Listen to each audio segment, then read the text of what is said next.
Lugello Sports, King 5 News, tonight. These letters spell the very best in sports coverage. NBC Sports presents NFL 83. We get set to kick off Week 11. And today it's a battle in the AFC East as Miami, leading the division with 4 straight wins behind rookie quarterback Dan Marino, take on the New England Patriots and their explosive young running back, Tony Collins. Or the Buffalo Bills, the New York Jets. Buffalo, 1 game behind Miami, and today the 6-4 Bills will try to avenge a loss 5 weeks ago to Mark Gastineau and the Jets. The leading rusher in the AFC is rookie Kurt Warner. Today he leads the Seahawks in against the Cardinals, plus Pittsburgh and Baltimore, Houston and Cincinnati. We kick off NFL 83. Who would have thought that with Cliff Stout at quarterback and not much of a passing game, the Steelers would be running away with it? Terry Bradshaw will join us in a couple of minutes. And Bill McAtee, there are some close races going on. Plenty things have gotten awfully tight in the AFC East. We'll take a close look at the conference's toughest division and how things stack up now down the stretch. David? Bill, talk about tough. It's been a tough year for quarterbacks. No fewer than 11 starters have gone down injured. It's enough to make you ask whether one number one is enough anymore. Pete? I'll be talking about a guy who has 14 sacks on those quarterbacks. He doesn't dance. He plays for a team that wins. Clue, it's not Mark Gastineau, Len. All right, next, of course, we'll have his picks. Ahmad Rashad will join us. Scores, highlights, all today on NFL 83. NBC Sports presents NFL 83. An inside look at the day in sports and a preview of today's football action. Brought to you by Volkswagen. By Cobra Cordless Telephones. Cobra, the name that means quality and innovation in cordless phones. And by Ace. Ace is the place with the helpful hardware man. Hi again, everyone. Welcome to NFL 83, Len Berman in New York. Question: who are the only 3 quarterbacks to take every snap this year? Only 3 out of 28. Vince Ferragamo, Steve Bartkowski, and Cliff Stout. The man Stout replaced, 4-time Super Bowl champ Terry Bradshaw, will join us in a couple of minutes. First up, our games on tap today in New England. A critical AFC matchup. First place Miami's in town. The replay of the infamous snowplow game. Another big matchup, Buffalo at the Jets. Improving Cincinnati at Kansas City. Second place Seattle in St. Louis. At 2 o'clock, it's Pittsburgh at Baltimore. The place is sold out for the second place Colts. Steelers have won 6 in a row. The first lifting of the blackout in Baltimore in 4 years. Welcome, Colts viewers, today. One note. Remember the convict on work release who drove the snowplow last year in New England, making it easy for John Smith's winning field goal? Where is he now? Mark Henderson, it turns out, is out of jail. He's working for the Patriots, but they've taken him off the snowplow. He is in concessions, although they are not expecting snow in New England today. Kickoff, half an hour away now. Let's send you out to the stadium. It's a cold and gray day in St. Louis. Interconference action, Seattle against St. Louis. And a pleasant good afternoon, everybody. Jay Randolph along with Gene Washington.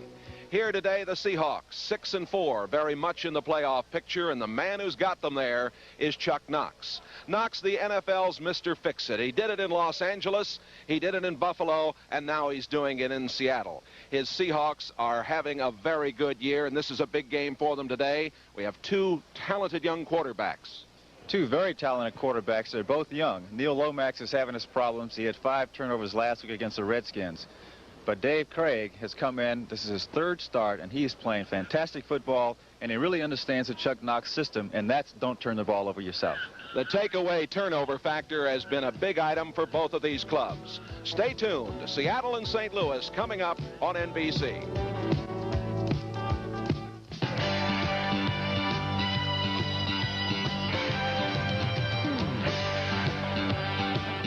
Back in New York, Pete Axthelm, last week you went with all of those underdogs, and as luck would have it was the biggest week this year for the favorites. You call it luck, I call it a disaster. But we did get a few of them home. But this year we're going right back to underdogs. Big upset special. The Houston Oilers will win their first game of the year today. Last week they lost 55-14. When Tampa Bay did that, they came back, almost beat Dallas. The Lions are going into Houston, and everyone knows that after wins, when they allowed under 14 points, the Lions are 4-16. They're easy prey. Houston plus the 6.5. The Bills are at Shea. Against the Jets, the dog is 8-1 in this series in games played at Shea, and the Jets don't cover as favorites against anybody. Take the Bills plus 3.5. The Packers are at the Vikings. Green Bay 0-6 on the road this week. Minnesota lost to Tampa Bay last week. What kind of week of practice do you think they had under Bud Grant? Vikings will come out smoking, minus the 2.5. Take them. The Steelers are at the Colts before that big crowd that Len talked about. A problem for Pittsburgh. The last 11 times they played on natural grass outside their division, 0-11. Take the Colts plus the 3.5. Dolphins are at New England. Replay of the snowplow game. Revenge for Shula. Need I say more? Dolphins minus 3. Denver is at the Raiders. Elway's been on the bench a few weeks where he should have been when the season started. I think today he'll show he's growing up. Plunkett's just growing old. Take Denver plus the 7 against the Raiders. Finally, the Cowboys are in San Diego against the Chargers. The mighty Cowboys, best record in the league. The Chargers, hurt, lots of dissension, lots of problem. Looks easy, doesn't it? Cowboys are favored by 9. It's a master of the obvious. Too many points. Take the Chargers plus the 9, the final upset special, Len. I don't know, Pete. San Diego is virtually dead and gone. Dallas is playing like they have it on cruise control. How can you go with that one? Well, the Cowboys are cruising to the end of a 3-game road trip, and they're the favorite. My stat man, Dan Gordon, points out what everybody on the subway should really know anyway. Teams in that situation have a record of 2-16-1 against the spread. Go Ed Luther. Okay, or Matheson, if he should get it in. Thanks, Axe. In other football news, Mike Haynes is now a Los Angeles Raider. He can play next week. How could a trade be made after the deadline, you ask? Well, the Raiders signed him technically as a free agent. The exchange of draft picks with the Patriots was purely incidental and legal. Nice little deal. Earl Campbell said he wants to be traded. Later reports surfaced of a possible USFL deal with the San Antonio Gunslingers. Whatever happens, Campbell's got 2 years left on his Oiler deal. In college bowl news, Illinois clinched the Rose Bowl berth yesterday by beating Indiana. Miami took a giant step closer to the Orange Bowl, beating Florida State in the final seconds. And Auburn appears Sugar Bowl bound after beating Georgia 13-7. Well, coming up on NFL 83, the wild scramble in the AFC East. Bill McAtee will be back to unscramble the X's and O's when we return in just a minute. No lights. And I was dreaming of a bright Christmas. Ho, ho, ho. At Ace, we light up your Christmas with the Noma 100 Mini Light Set. Multicolor or clear bulbs, safe indoors and out. A November Best Buy at $444. Here's another Best Buy you can count on. The Sharp Solar Calculator. Runs on any kind of light, never needs batteries. And Best Buy priced at $697. For me, Merry Christmas. Ace is the place. Ace is the place with the helpful hardware man. The Denerex Dandruff Shampoo difference. On this side, I feel a tingling sensation, and there's no tingling on this side. Look what you used.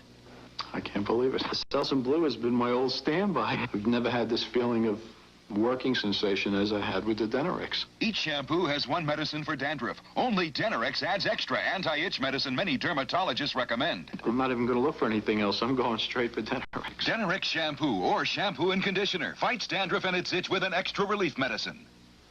Introducing the 1984 Volkswagen Jetta. It doesn't drive like a car. The Jetta has a German-built engine, German-built suspension, and the performance of a true German sports sedan. Yet, the Jetta costs only $7,390. You drive a car because you have to. You drive a Jetta because you love to. Jetta.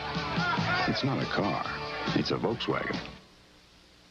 When an alkaline battery goes dead, you throw it away and buy a new one. This is a GE rechargeable. When it goes dead, you recharge it. It costs more than batteries you throw away, but lasts up to 4 years. Used 10 hours a week, this toy would use over 300 long-life batteries to just 2 GE rechargeables. So if you're still throwing away batteries, you're throwing away a lot of money.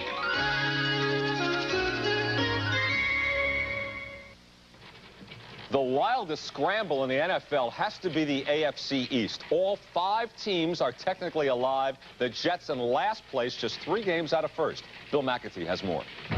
No other division in the NFL has 4 teams at 500 or better.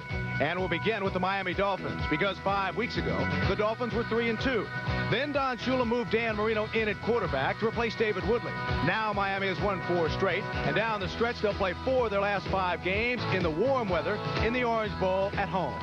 We'd rather play them at home. There's no question about that. And I'd rather play a football game in halfway decent weather conditions rather than be subject to weather conditions.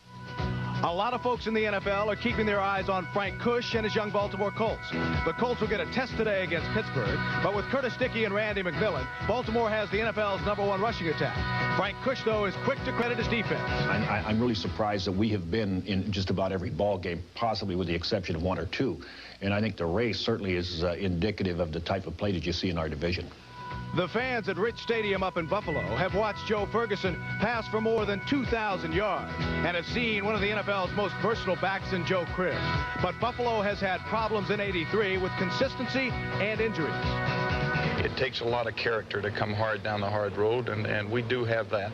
And we can fight off the injuries that we've had and come up with big efforts from a number of people. We're going to be right in there. In New England, Ron Meyer has quieted much of the dissension from last year, and the Patriots have found themselves an explosive young running back in Tony Collins. Still, New England, at 5-5, faces an uphill battle. You progress in a 7-day life cycle in the AFC East, from tremendous highs to tremendous lows, and your team has just got to be able to go out and empty its bucket totally every single Sunday to get the job done. For Joe Walton and the 4-6 New York Jets, the season has been one of major disappointments, and the criticism of the Jets has fallen squarely on the shoulders of quarterback Richard Todd, who has thrown 16 interceptions. Now, the schedule as we approach the playoffs favors Miami. The Dolphins face teams with a combined record of 23-37. In Baltimore, the Colts face teams that combine at 500, but one of those teams is Houston at 0-10. Buffalo has a slightly tougher schedule on paper. They still have to play the Raiders and the Rams.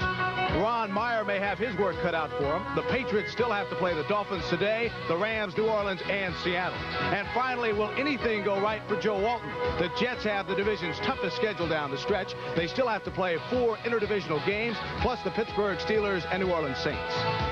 If the Jets make the playoffs now with that schedule, you'd have to say Joe Walton and company really deserved it. And Lenny, the key might well be now that a team has to prove they can beat Miami with Dan Marino at quarterback. Particularly playing those late games, as you pointed out, in the Orange Bowl, where Miami's very tough. Right. Okay, thank you, Bill. Ahmad Rashad, your experience playing with Buffalo and Minnesota, what is it like for the players at this point in the season? Well, Lenny, the season can either be a lot of fun at this point or it becomes extremely long.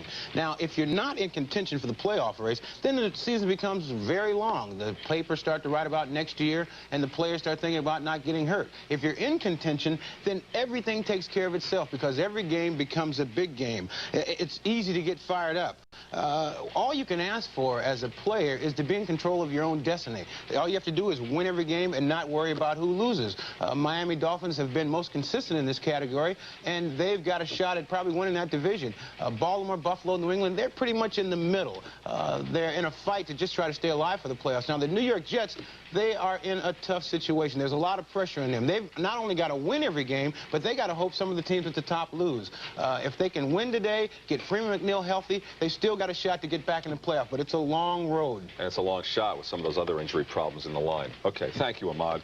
Coming up, we'll talk about some quarterback changes. It's very difficult to keep track of them all this year. Dave Marish will give that a shot when we continue on NFL 83 in just a minute.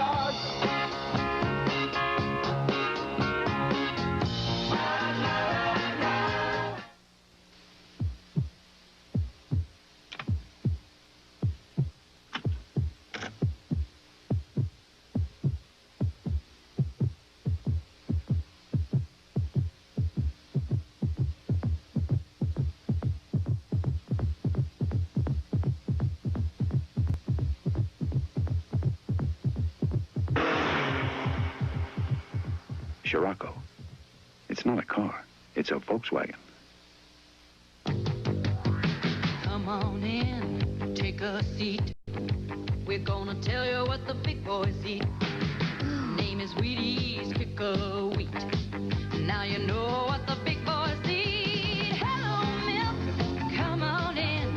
Jump in, berry, have a swim. Wheaties, Wheaties, not too sweet.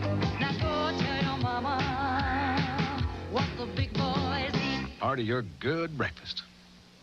If you thought the cordless phone was the last word in convenience, wait till you see what Cobra has added. They've combined a Cobra phone cordless telephone with a clock and a radio. Where you used to have these 3, now you've got this beautiful one. So you've got everything you need here. Oh, hi. Plus a Cobra phone cordless telephone that goes with you anywhere around your home that you need a phone. When you're ready to cut the cord, see all the exciting cordless phone ideas from Cobra. Dave Marish, it seems this year that the quarterbacks are dropping like flies. Len, the next one will make it an even dozen. So far this NFL season, there have been no fewer than 11 quarterbacks who have gone down injured. It's enough to make you wonder if one number one will get it done anymore. Let's run down the list. Terry Bradshaw actually came into the season too hurt to play. Fortunately for Chuck Noll, his Steelers had Cliff Stout in reserve. And even more fortunately, Pittsburgh's great defense and depth at running back have taken up the slack on the Sundays when Stout stank. When Cincinnati's Ken Anderson went down, his neck pulled into pretzel shape by Pittsburgh's Keith Gary, Turk Schonert stepped in and within a couple of games helped to get the slow-starting Bengals into gear. Ken Stabler's battered ribs put Dave Wilson at the head of the Saints march, while in Minnesota, Steve Dills has taken charge after Tommy Kramer's body took damage. So far, both the Saints and the Vikes are still in the race with their substitute quarterbacks. When Neil Lomax got hurt, the Cardinals came apart. But even if Jim Hart had done better, it's doubtful the Cards would have been contenders. And even though both Phil Simms and Jeff Rutledge lost their giant quarterbacking jobs through injuries, that only made a bad New York season worse. The LA Raiders and Denver Broncos both switched quarterbacks early in the year when starters Jim Plunkett and John Elway played poorly. But now both successful replacements, Mark Wilson and Steve DeBerg, are out injured, and both teams' playoff chances depend on revivals by Plunkett and Elway. But by far the most devastating injury at quarterback was the one that felled the Chargers' Dan Fouts. Injuries to quarterbacks seem to happen in cycles every 4 or 5 years or whatever. But I also think that in the last couple of years there's been a more conscious effort by defenses to put more pressure on the quarterback, and you're seeing, especially this year, more blitzes by safeties, linebackers, and cornerbacks than you have in the past. The passing game has been so successful the last couple of years that they find the only way to stop a good passing attack is to get that quarterback down. San Diego coach Don Coryell says, ironically, he thought he was prepared this year for a catastrophe at quarterback. We played Ed Luther almost completely the preseason. We didn't want to play Dan. We didn't want to risk his injury, and he really didn't need the experience that much, while Ed did need the experience. Luther's ineffectiveness might make some coaches wish they had another option. Most coaches feel that if they have 2 quarterbacks, that they're comfortable. But now you'll probably see more teams carrying 3 quarterbacks. But Coach Coryell isn't so sure. The realities are, he says, that you've got time to get just 1 quarterback really ready to start on Sunday. I don't think you can effectively take 2 quarterbacks and during 1 week's time, the few hours you have on the practice field, train 2 quarterbacks to run a team. I think an offensive team looks towards that quarterback as its leader, and it takes a while for it to adjust to a new guy filling that position. It is now week 11, and a lot of Pittsburgh Steelers fans thought by now Terry Bradshaw might well be their quarterback.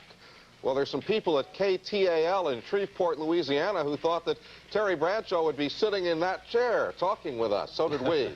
Terry has been unavoidably delayed, apparently. So we're going to sack that quarterback and go to another All-Pro, Bob Greasy, who's standing by at Shea Stadium.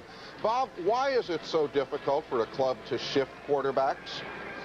Well, David, I think basically, I think the teams get used to one quarterback. In the case of Fouts, it's his cadence at the line of scrimmage, his timing with the receivers, and normally, although the second-team quarterback may get some work with the #1 receivers, basically the majority of that time is spent with those receivers by the #1 quarterback. So he's the guy that's in there getting all the work.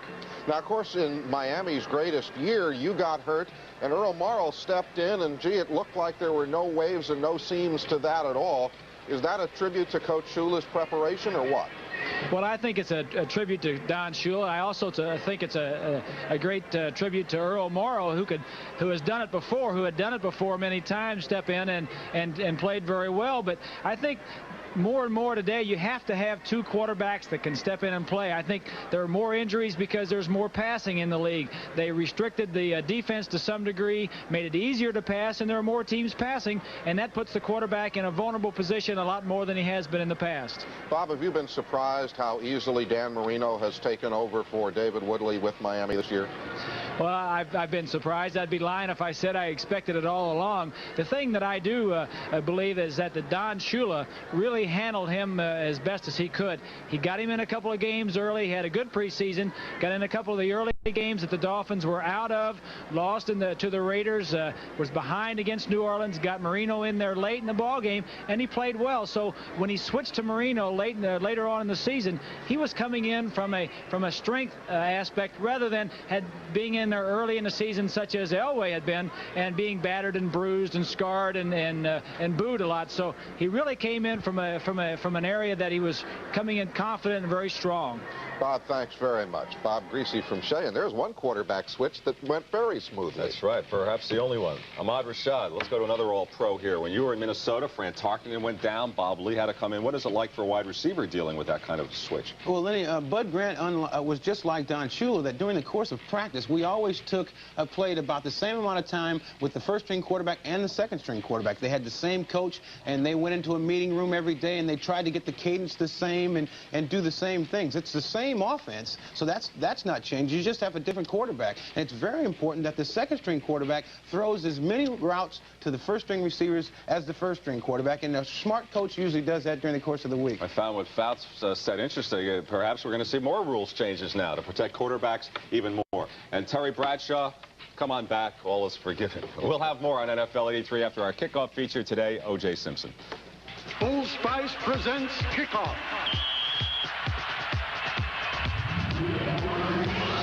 Kickoff is brought to you by Old Spice antiperspirant and deodorant. They help stop underarm alarm 24 hours a day. Maybe there's a more exciting runner in a galaxy far, far away, but if your choices are limited to planet Earth, you get to feast your eyes on O.J. Simpson. He took the football world by storm. All-American at USC, back-to-back Rose Bowls, Heisman Trophy, drafted #1 in the NFL by the Buffalo Bills. He was a computer matchup of grace and style with size and strength. He had a range of speeds from very fast to even faster. And once in the open, he had that fabulous snaking, sliding, slipping motion. A leg here, a hip there, a stop, a shift, a burst. Goodbye. Bad knees ended his career at San Francisco, but he made a legitimate run at Jim Brown's lifetime rushing record and wound up second with over 11,000 yards and his name all over the record books. But maybe the best symbol of O.J. was 1973, his 5th year in the pros, his prime, when the Juice broke Brown's single-season record and ran for 2,003 yards. The celebration that followed wasn't limited to the snowy field at Shea Stadium. It spread to everyone who ever watched him run with a football. And even though we knew that Simpson would someday stop running, the images we had, images of O.J., would not. It usually happens late in the day. Your underarm alarm goes off, telling the world you need odor protection that keeps going as long as you do. You should have used Old Spice. It's true. That Old Spice freshness helps stop underarm alarm 24 hours a day. Happened to me at a party last night. You should have used Old Spice. Old Spice helps stop underarm alarm for 24 hours. And now look for Old Spice solid antiperspirant in a new musk scent.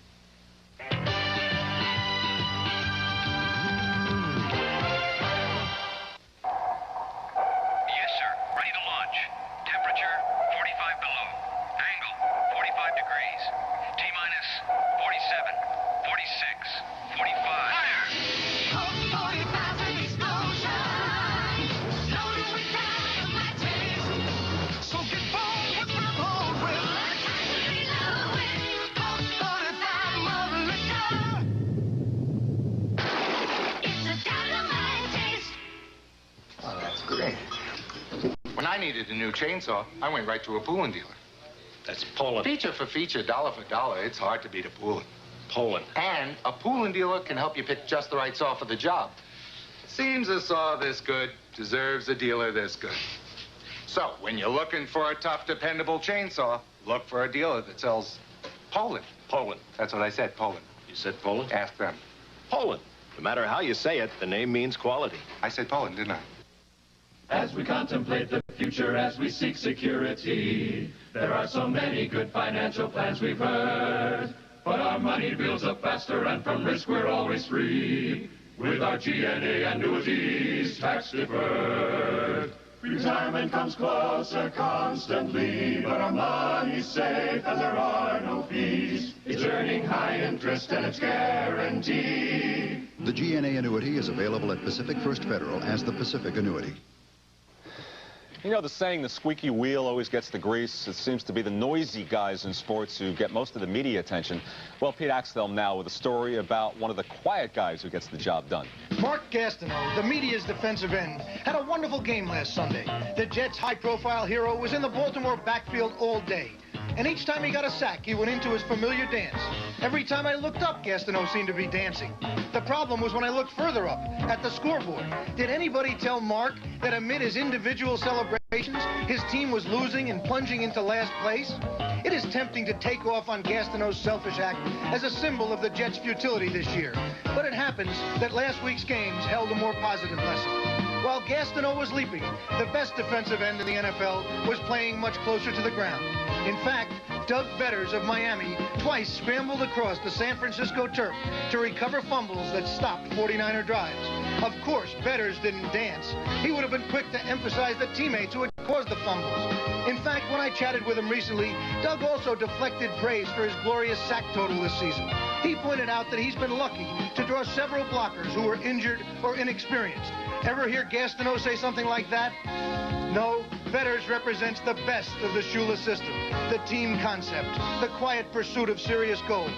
But it occurs to me that he stands for even more. Essayist Joan Didion once sought a definition of self-respect. People with self-respect, she wrote, exhibit a certain toughness, a kind of moral nerve. They display what was once called character, a quality which, although approved in the abstract, sometimes loses ground to other, more instantly negotiable virtues. The Gastineau commercials are indeed negotiable in quick coin. The virtues of a Betters are more like certain precious metals, hard, unyielding, and destined to be valued for a very long time. And whichever your taste in defensive ends, both should have a good day today. They both go against second-string linemen. Should be a lot of fireworks, Len. Okay, thank you, Pete Axthelm. And that'll do it for NFL 83. We'll be here throughout the day with scores, highlights, updates. Clark Gaines will join us at halftime. I'm Len Berman. Enjoy the game, everybody. Tuesday, it's father against son in Bay City. Hey, hold it right there, all-star. A grudge explodes. I think I can kick your butt. What you doing? Tuesday. Tony Ventrella, Sports, King 5 News, weeknights. Kurt Warner is the top rusher in the American Football Conference. He has nearly 900 yards. Warner, the remarkable rookie from Penn State, leads the Seahawks of Seattle. Today, they play the Cardinals of St. Louis. They have a big back. Their all-time leading rusher, Otis Anderson, out of Miami. He'll be a factor today.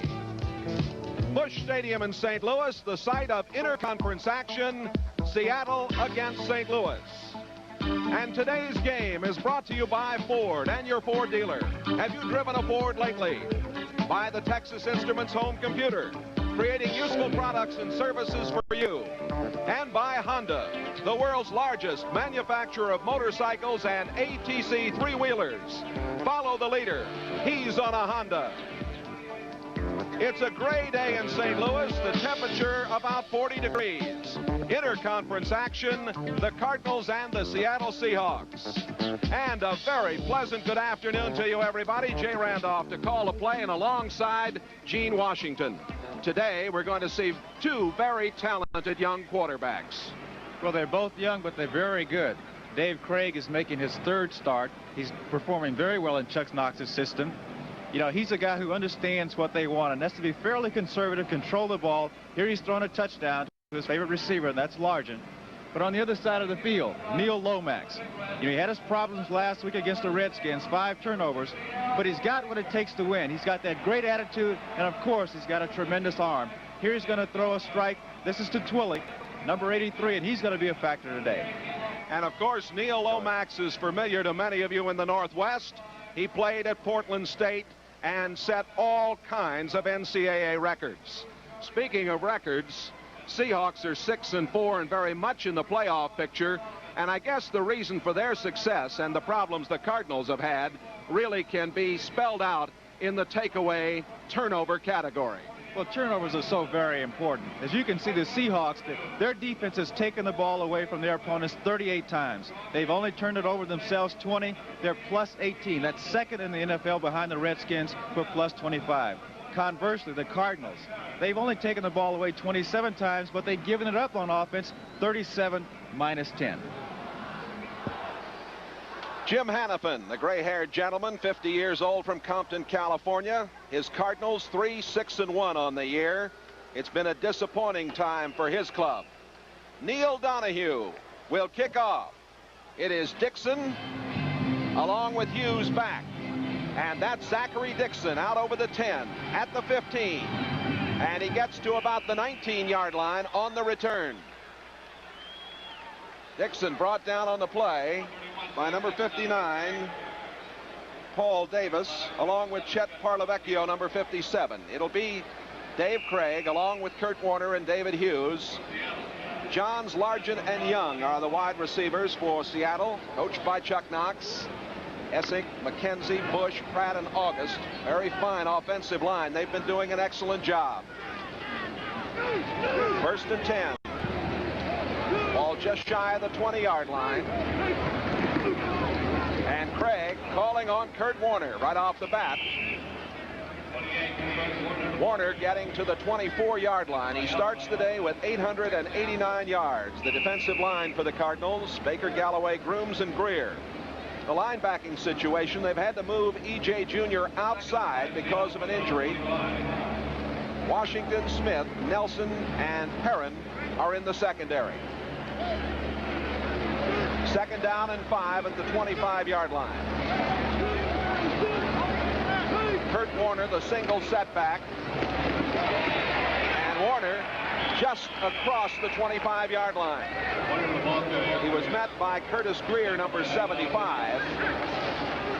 Warner, 10 touchdowns, tops in the AFC, first in AFC rushing, a 4.5 average.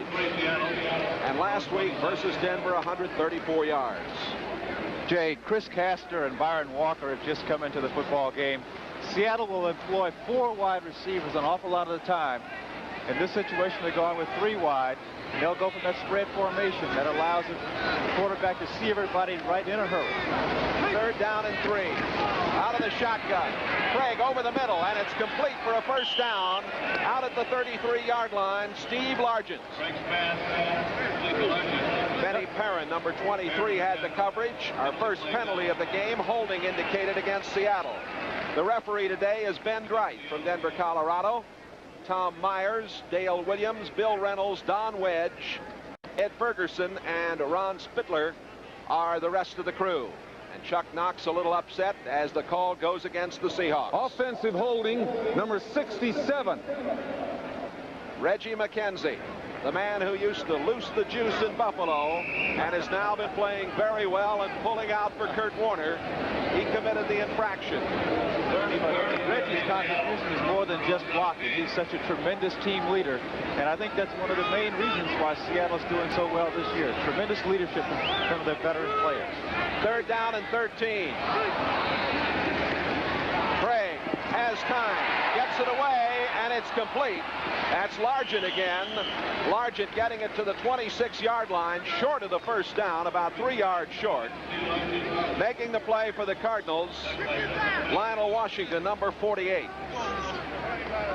Well, Largent is a fantastic receiver, and one of the things that he does so well is read the coverages. You see, he went back running his hook pattern, and when he turned to find the quarterback, his lane was blocked, so he moved over. He found the open lane.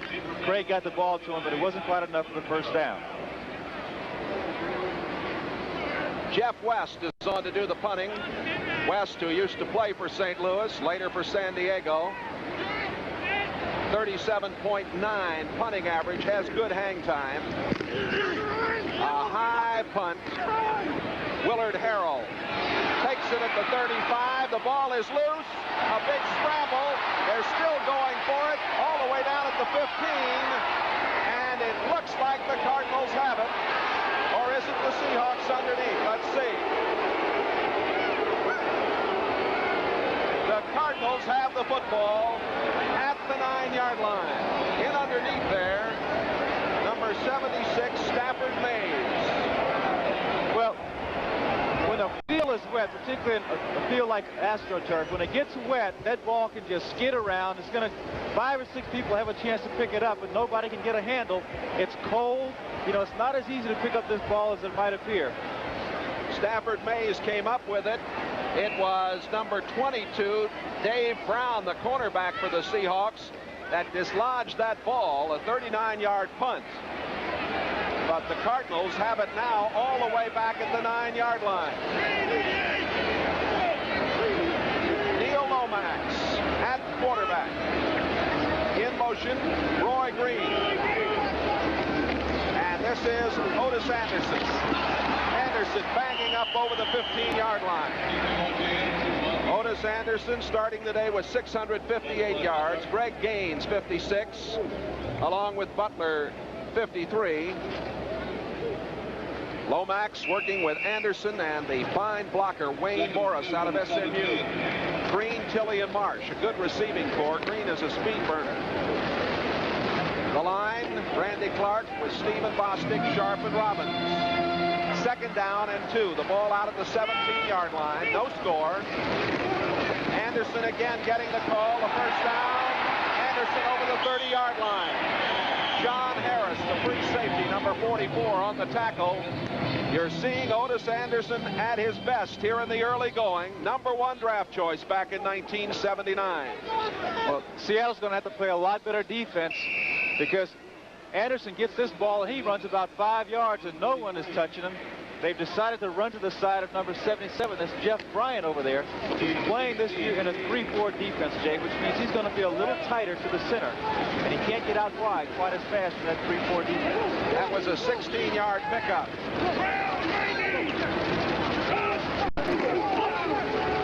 Wayne Morris. Morris stepping through. Penalty marker goes down. Morris getting out to the 39-yard line. Jeff Bryant, number 77, made the tackle.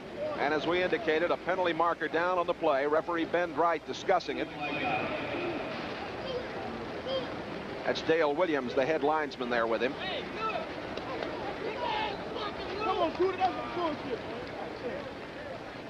Wright still in a discussion. You know, Jay, Seattle's defense, they're ranked 27th in the league. They sort of bend an awful lot. They don't break, otherwise they wouldn't be where they are. Let's listen to this call. Well, it's going to go against the Cardinals. He'll give us the infraction here in a minute. That's Jim Hannafin. He was the top college receiver in his days at California in 52 and 54. Longtime assistant here for Don Coryell, also an assistant at San Diego. Personal foul on the offense, number 63. Hand into the face. Tootie Robbins, number 63, the second-year man from East Carolina. Well, there he is in the middle of your screen, number 63, and you can see that he has his hand right in the face. That's Jacob Green, and you know, sometimes you have to try to do all you can when you got to block Mr. Green. Green has had a wonderful year up to now. 1st and 24, back at the 17. A little delay to Anderson. Anderson out to the 25 and almost broke it for more. He seems to be able to find running room in the thick of things. Greg Gaines, 56, and Shelton Robinson, 57, on the tackle. You know, Anderson got off to a slow start at the beginning of this season. He only had 95 yards in his first 3 games. But over the last several games, 6 as a matter of fact, he's averaged more than 90 yards per game. And he has that, you know, he has that same kind of movement that Kurt Warner has. The ability to go one direction, stop, and go the other direction in a hurry. Anderson has 31 yards already, and he cracks across the 30 to the 32. The Seahawks, Jacob Green on the tackle. Green, Nash, and Bryant in that defensive line. Schultz, Robinson, Butler, and Gaines are the backers. Justin, Brown, Easley, and Harris in the secondary. Easley with a turf toe has not practiced all week, but he is playing, gutting it out today. 3rd down and 12 from the 32-yard line. No score with 9:50 left in the first quarter. Out of the shotgun, Neil Lomax from Lake Oswego, Oregon. Lomax going long and dropped by Roy Green. Green would have had a first down easily inside the 40-yard line. Couldn't hold on. Paul Moyer, number 21, had the coverage. You know, I think I know what was going through Roy's mind. Number 27 is Gregory Johnson. He thinks Gregory's going to deflect the ball, and he's waiting for the deflection. The ball just jumps right on top of him, right through his hands, and I can imagine what he's saying to himself now. The top punter in the NFC last year, and number 1 right now, Carl Birdsong, 44.1 average. Paul Johns is back to receive the punt. Johns at the 20. 25, and a fine play coming downfield. Number 64, Randy Clark, on the specialty unit. 9:26 to play, no score.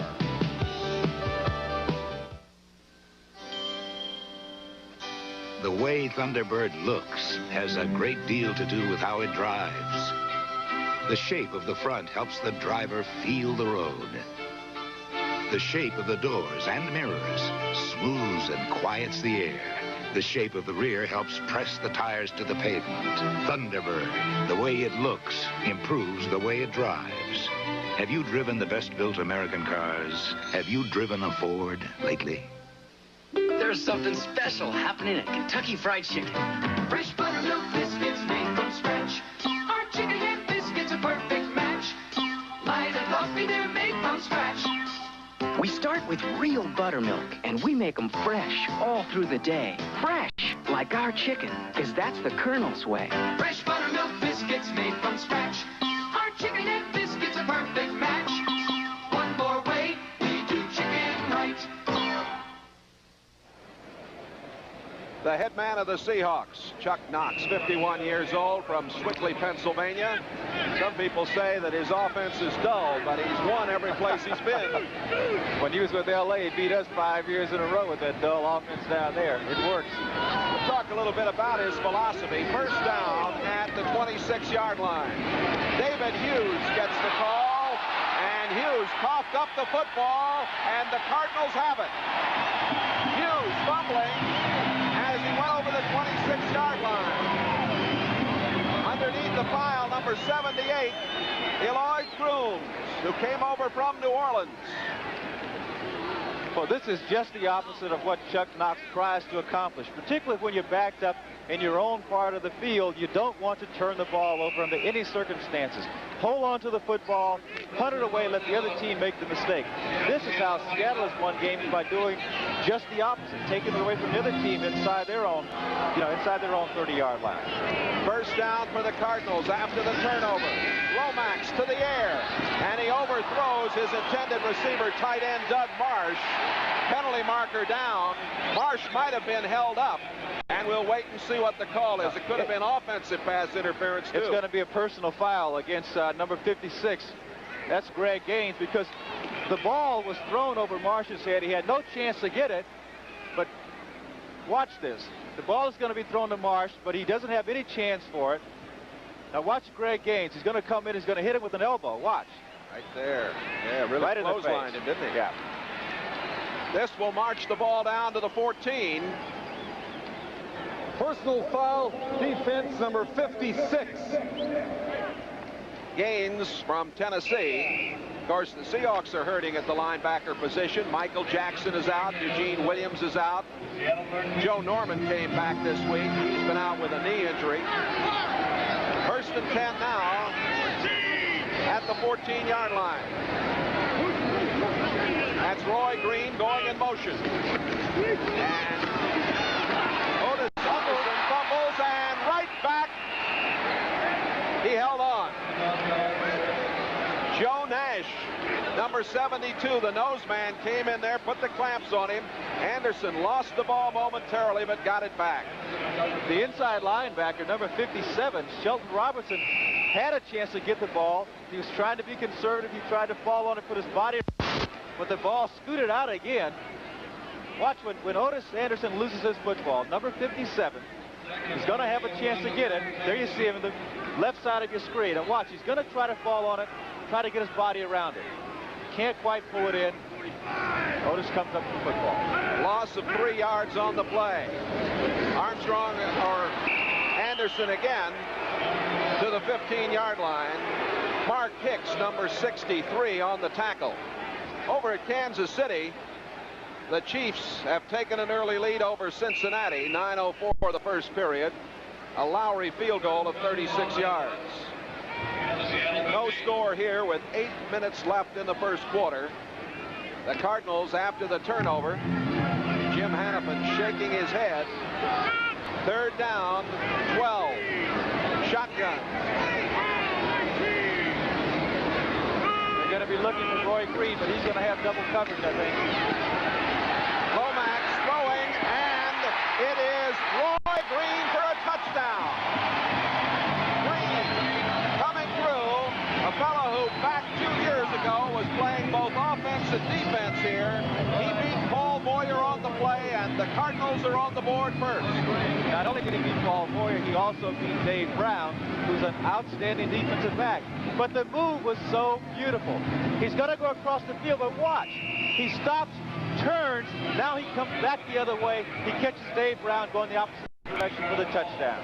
Second leading receiver in the NFC. 52 catches coming into today's game. Neil O'Donohue kicks the point after. And with 7:41 left to play in the first quarter, the St. Louis Cardinals lead the Seattle Seahawks. It's 7-0. Back with more in a moment.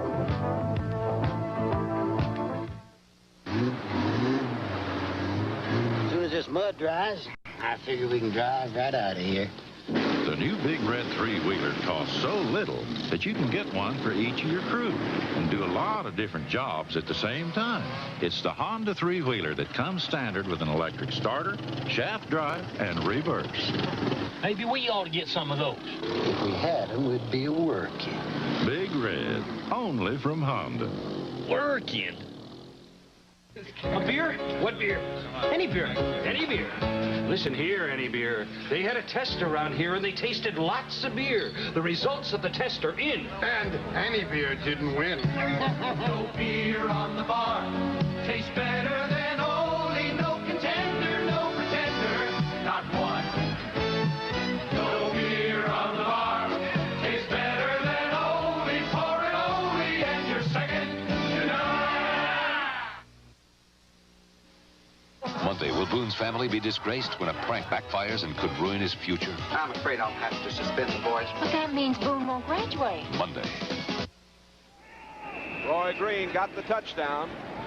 That was a fantastic defensive back 2 years ago. That's right. O'Donohue kicks off. Zachary Dixon at the 20, 25, 30, 35, 40. Up the sideline. Dixon may go all the way. Touchdown, Seattle.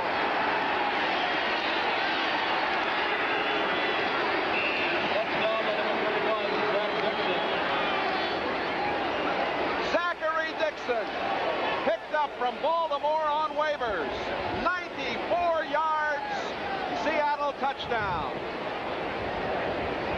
You know, you might expect that from Seattle with a punt return from Paul Johns.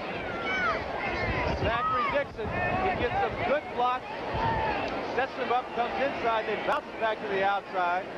And he's, boy, look at him striding out for the distance. Oh, that's beautiful. That's one of the great plays in football. That's the first kickoff return for a touchdown, we're told, for Seattle. Norm Johnson to kick the point after.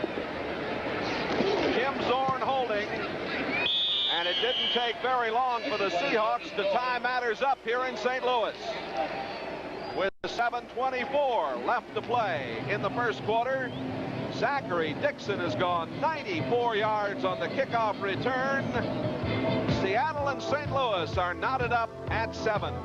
While Atari keeps trying to sell you new systems, like the 5200, with ColecoVision you only need one system, because ColecoVision expands to give you a Super Action controller set with Super Action Baseball, a driving module with turbo, and only ColecoVision plugs into the Atom module to become the complete Atom computer system. Plus, you get $150 in vacation savings certificates. $150, good for any vacation package, if you buy ColecoVision now. Sorry, Atari. You're about to see the Ford Ranger leap to new heights in quality. Based on a survey of owner-reported problems during the first 3 months, Ranger quality was unbeaten by any major small truck maker. And Ranger has V6 power, more horsepower than Chevy S10 of the imports, and a wider cab than any small truck. For toughness, horsepower, and unbeaten quality, it's Ranger down-to-earth tough. The best-built American trucks are built. Ford Tough. Zachary Dixon's all bundled up now, but he just went 94 yards, and what a cakewalk down that far sideline. And I'm sure the special teams coach, Rusty Tillman, ran the full distance with him. Johnson to kick off. Earl Farrell, the man in the middle, to receive. Farrell coming up at the 7, at the 10, 15, out at the 24-yard line. Farrell goes down, and for the Seahawks, it was 63, the linebacker, Hicks, that made the play. Lomax back in to quarterback the Cardinals. This telecast presented by authority of the National Football League, intended for the private use of our audience. Any rebroadcast or other use of this telecast without the express written consent of the St. Louis Cardinals and the NFL is prohibited. Otis Anderson has 41 yards on the ground, rushing on 6 carries. It's a 7-7 game here in the first quarter.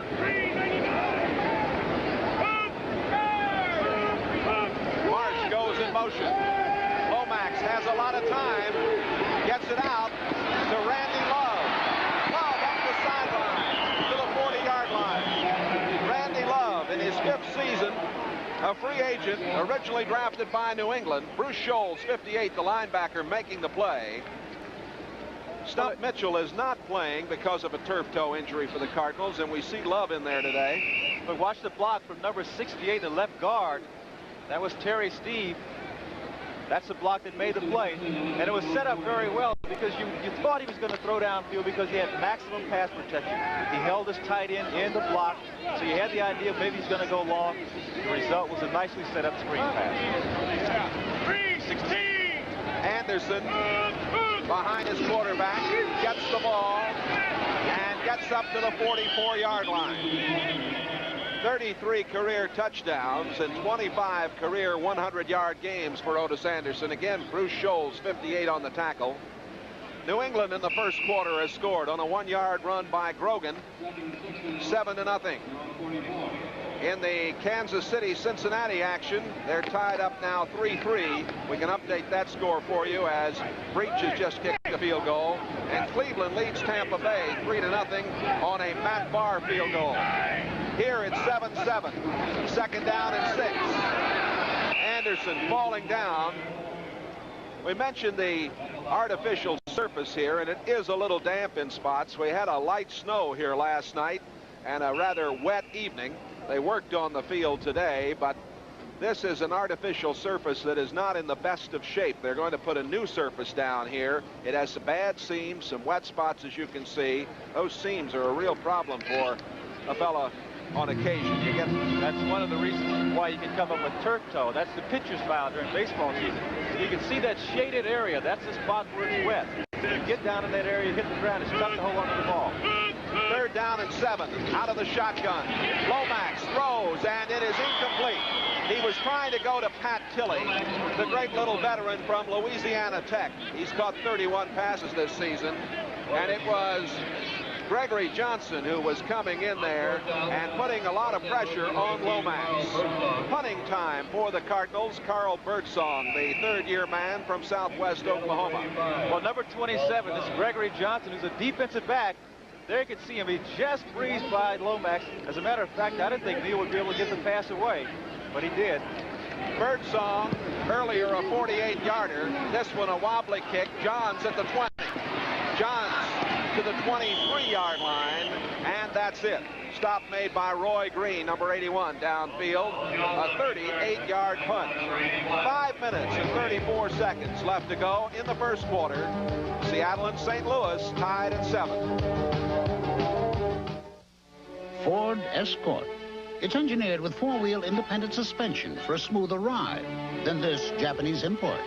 It's engineered with more passenger room than this Japanese import. Plus, Escort has more standard features than this Japanese import. And now with the new available 2-liter diesel engine, Ford Escort is engineered for better mileage ratings than this Japanese import. Have you driven the best-built American cars? Have you driven a Ford lately? One computer company has been shaping the way business does business for 99 years, NCR. Today, NCR High Technology puts computer power where business needs it most. Computer power that helps shoppers check out faster as it controls a supermarket's inventory. Computer power to provide banking services 24 hours every day. NCR, shaping the way business does business. Sunday, it's an NFL 83 doubleheader. The Raiders look to the playoffs against the Bills from Buffalo. Then the Wild West show continues. The Chiefs take on the Cowboys, plus other regional action on NBC. A look at some of the crowd here. 40 degrees on a gray day in St. Louis. Crowd of about 35,000 watching the action. First down for Dave Craig and the Seahawks.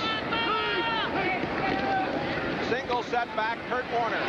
Warner over the 30. He's to the 31-yard line. They've got two tight ends in there now, Young 87 and Metzelar's 88. Charlie Baker, the linebacker, number 52 on the tackle. Jan Stenerud with a field goal has put Green Bay on top, 3-0 over Minnesota. Philadelphia, Jaworski to Quick, 47-yarder. Philadelphia leading Chicago in the early going. And Florian Kemp has kicked a 50-yard field goal. Houston leading 3-0 over Detroit.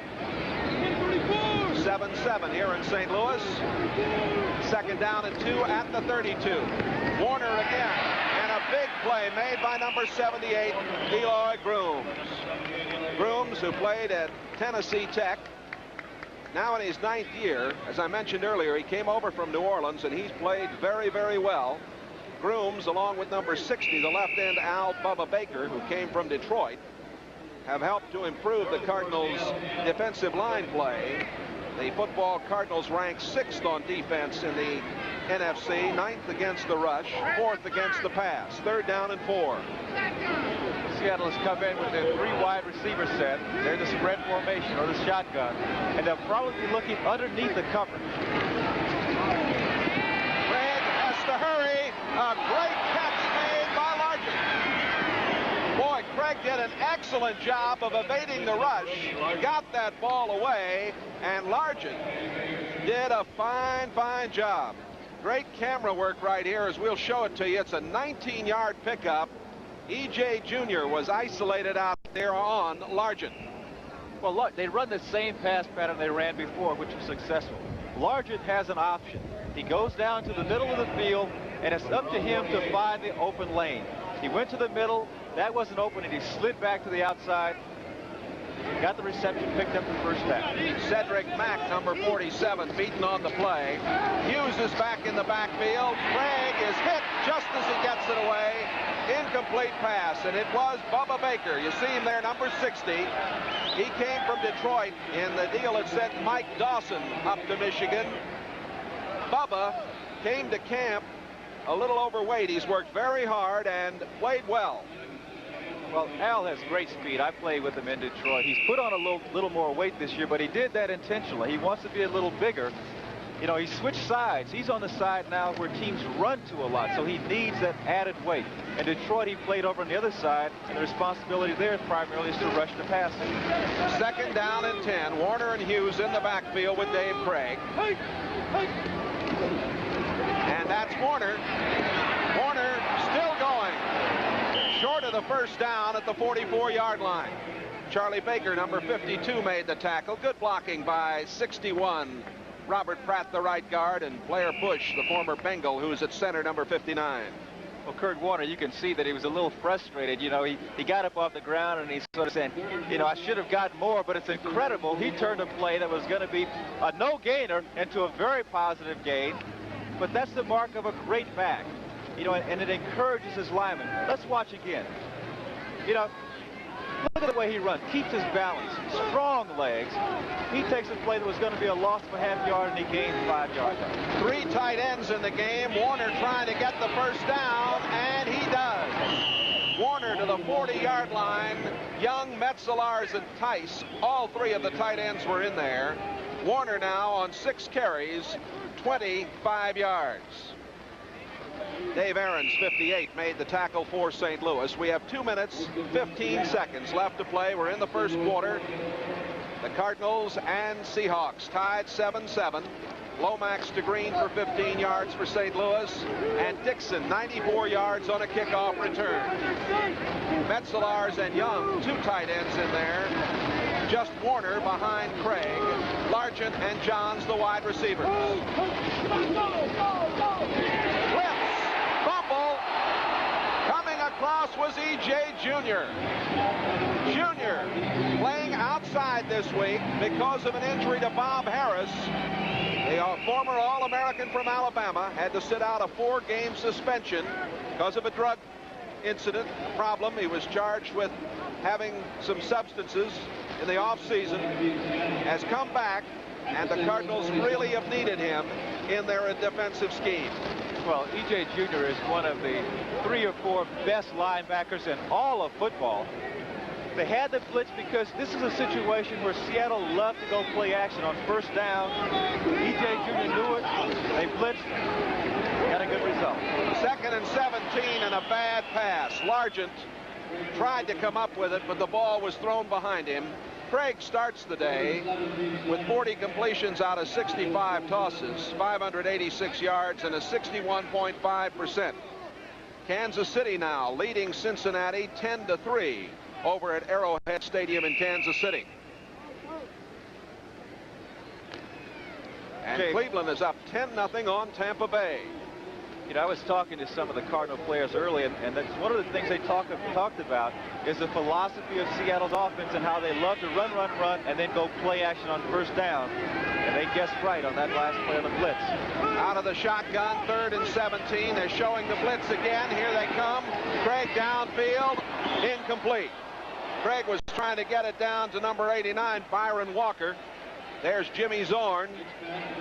Zorn has been very supportive of Craig since Craig has taken over, talking things over with Chuck Knox. They were trying to beat the blitz, and he couldn't get it away quick enough on target. The receivers, that was the receiver's responsibility. If you're a wide receiver and you get a safety blitz, you're supposed to break off your pattern. Craig was looking for one of his receivers, waiting. He held the ball as long as he could, but Byron Walker, he didn't quite see it, and he wasn't ready.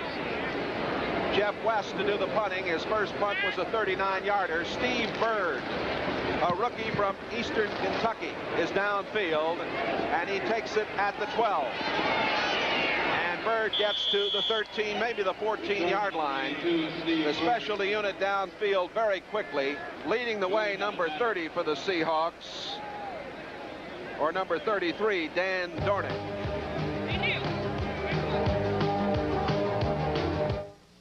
The next time you make a long-distance business call, think about this. Long distance is important to every business, and only one long-distance company can connect you with anyone, anywhere in the world.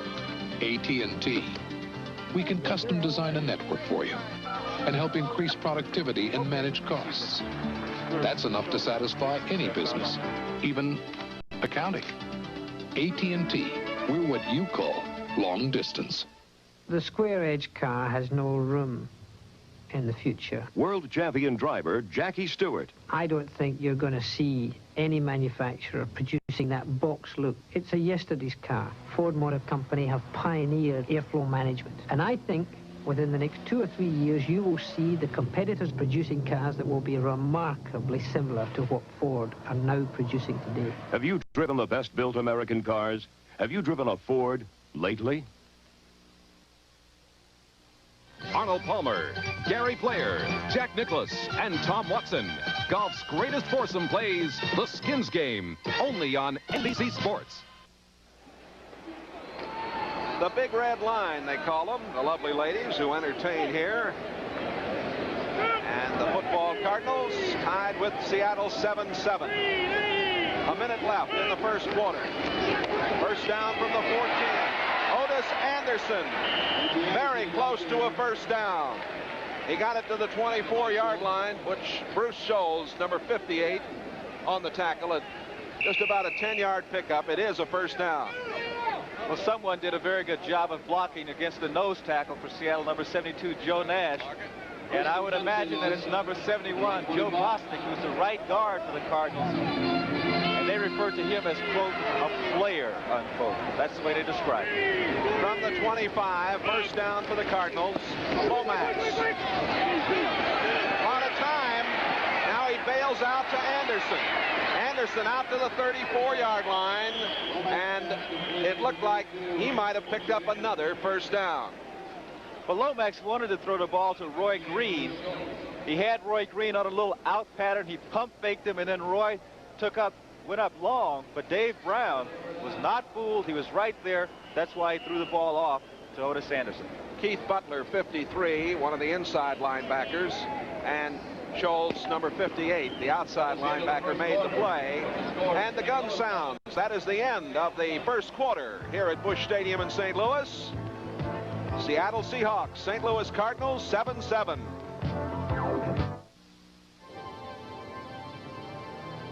Leaner, meaner, the new breed of four-wheel drive. The leaner, meaner-sized Cherokee and Wagoneer from Jeep. Higher ground clearance, higher mileage than Bronco 2 and Blazer 4x4. Legendary Jeep traction, hot or cold. Leaner, meaner, the new breed of four-wheel drive, only from Jeep. When IBM personal computer owners look for good software, where can they turn? To IBM for programs that help you keep up with modern times. Business programs, entertainment, productivity, education, and more. The variety you want with the quality you expect in the growing library of IBM personal computer software. A well-balanced selection at a store near you. There's more for your car at Sears' biggest automotive sale of the year. Weather Handler all-season radials as low as $99 a set of 4. Road Handler highway radials as low as $44.99 each.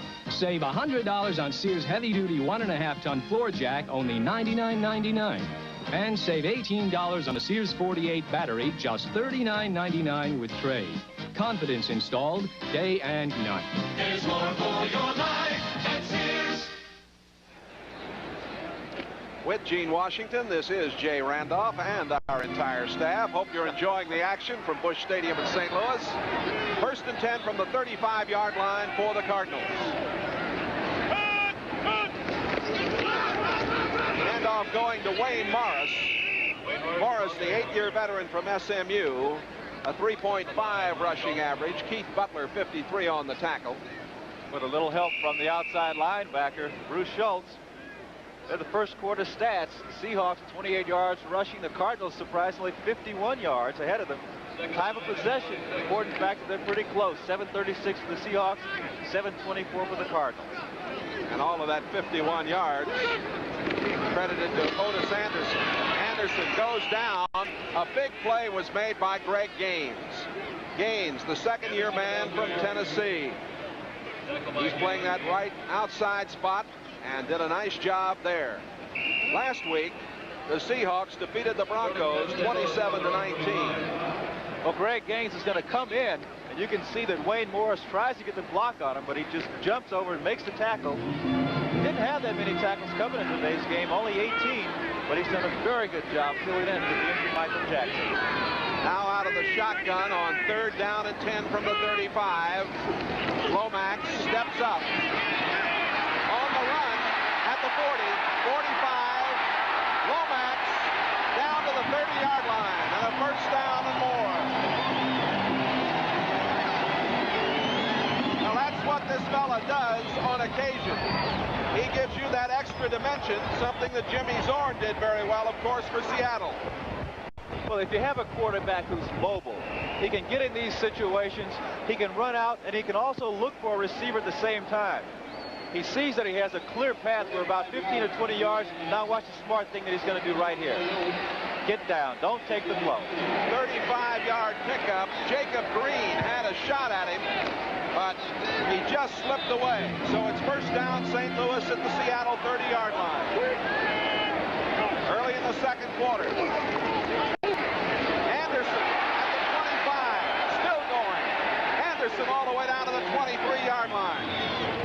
Well, Seattle had the right defense call. Number 21, Paul Moyer, had come in from his halfback position on like a blitz. He had Otis in the backfield, but Otis just sidestepped him, broke another tackle, picked up 6-7 yards on another play that should have been a loss. Gaines 56 and Harris 44 made the play. Anderson now with 57 yards on 11 carries. Second down and 3. Anderson the single setback. Good passing down. Lomax to put it up.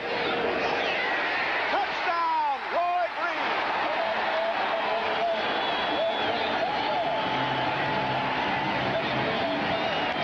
Roy Green gets his second touchdown of the afternoon.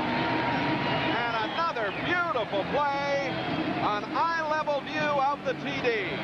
Well, you're going to see it come from the quarterback, but Roy Green runs my favorite pass pattern of all, and that's called a quarter pattern. What you see is the tail end of it. What you didn't see is that he sold the post move. He had carried Justin believing he was going to the post. He stopped, came back to the corner, touchdown. And the extra point by Neil O'Donoghue is good. 12 minutes left to play in the first half. A 23-yard pass, Lomax to Green, and the Cardinals take the lead. Chevrolet, taking charge. When you buy a dependable Chevy Chevette, you'll find you can also afford some of the other good things in life. Like extra money for a growing family, or an honest-to-goodness vacation. Because Chevette's so dependable, 97% ever built are still going strong. So you can plan to own your Chevette for years and begin putting your money into something other than a car. Chevrolet, and you. Taking charge. The RCA Digital Command Center is a remote control for your new RCA ColorTrack 2000. But this unique remote does more than control your TV. It also controls a new RCA video cassette recorder and video disc player. One remote control for total control. The RCA Digital Command Center. A giant step forward at the touch of a finger. See your RCA dealer for special values through December 24th. Tuesday, it's father against son in Bay City. Hey, hold it right there, all-star. A grudge explodes. I think I can kick your butt. Why don't you do it? Tuesday. Roy Green has 9 touchdowns now on the year. He runs pass routes as well as any receiver in the league. Really takes his time and very precise. Zachary Dixon on the return, and he's out to about the 22-yard line. Piled up at the 22. Well, Jay, you live here in St. Louis. These Cardinals, they're playing football much better than their record indicates. It's the first time I've seen them this year, but hey, well, they've had some inconsistency. Jim Hannafin has wondered about it. He has a young club. Lomax has been inconsistent at times. And, of course, we talked about the turnover takeaway ratio early. They have given up the ball just too many times. They had 6 chances to beat New York here on a Monday night. They couldn't do it. They're 3-6-1, but they're tough. Warner to the 25-yard line. Warner stopped by E.J. Jr., number 54, 78 in there, Grooms, along with Galloway, 65. You know, Seattle has come off a couple of really tough games, you know, emotional games, playing the Raiders in Denver.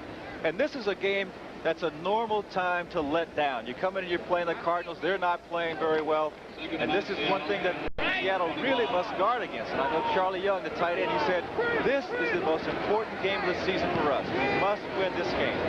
Second down and 9. Warner has 28 yards. Craig slips.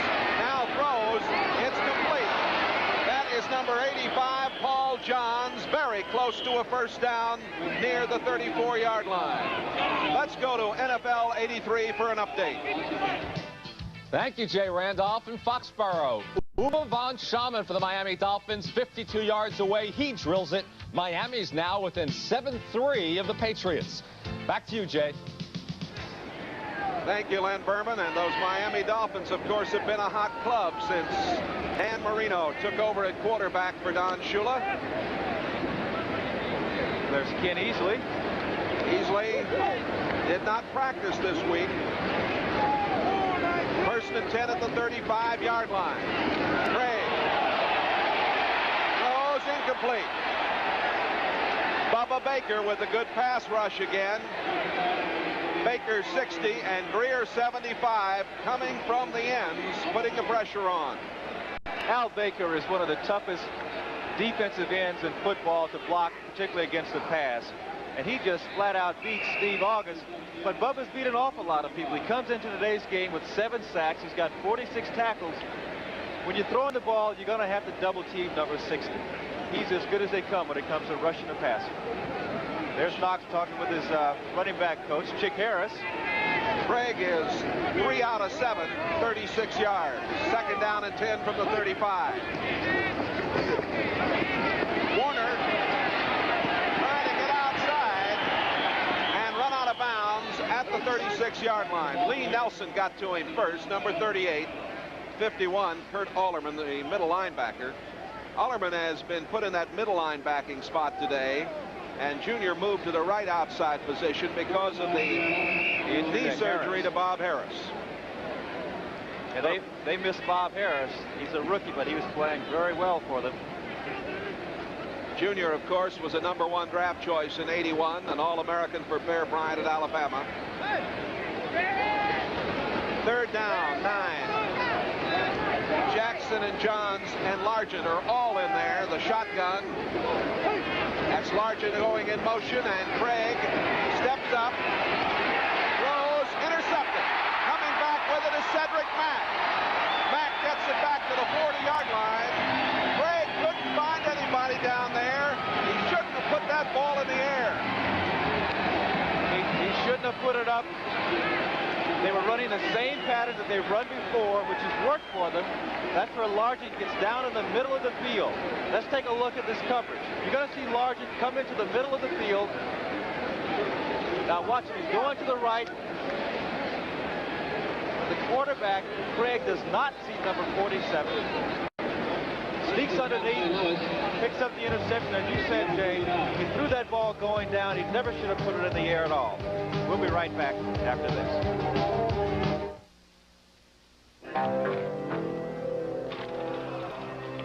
Wallace, you gotta keep him out of there!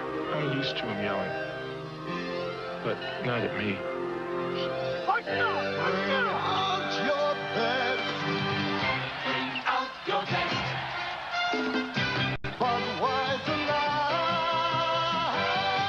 The best has a taste all its own. Nice game. Enjoy it.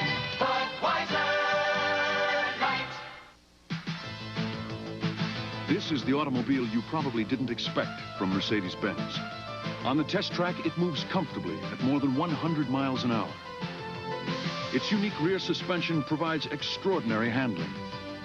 Its quick reflexes exemplify legendary Mercedes-Benz engineering. More than just a new automobile, it is a new class of automobile. The new Mercedes-Benz 190 class. Today's game is brought to you by Chevrolet, the official U.S. cars and trucks of the 14th Olympic Winter Games.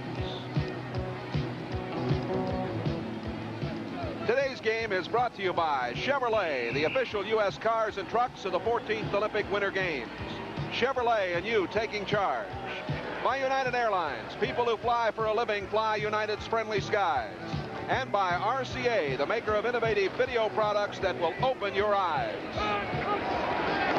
First and 10 from the 39-yard line. Lomax throws to Tilley, and Tilley takes it in right off his shoe tops at the 30-yard line. Dave Brown, number 22, made the tackle. Tilley, a number 4 draft choice back in '76. A very talented little man. He does a good job in heavy traffic. Well, he did an outstanding job in that play of reading the coverage. Jay, this is our first down control. This is the number of times that on first down when you gain 4 yards or more. Seattle only 2 out of 7. Look at the Cardinals, 8 out of 10. But you try to get us 50%. Lomax is 5 out of 7, 72 yards, 2 touchdowns. Anderson at the 25, at the 20. Anderson to the 19-yard line. O.J. they call him. Bruce Scholes, number 58, made the tackle.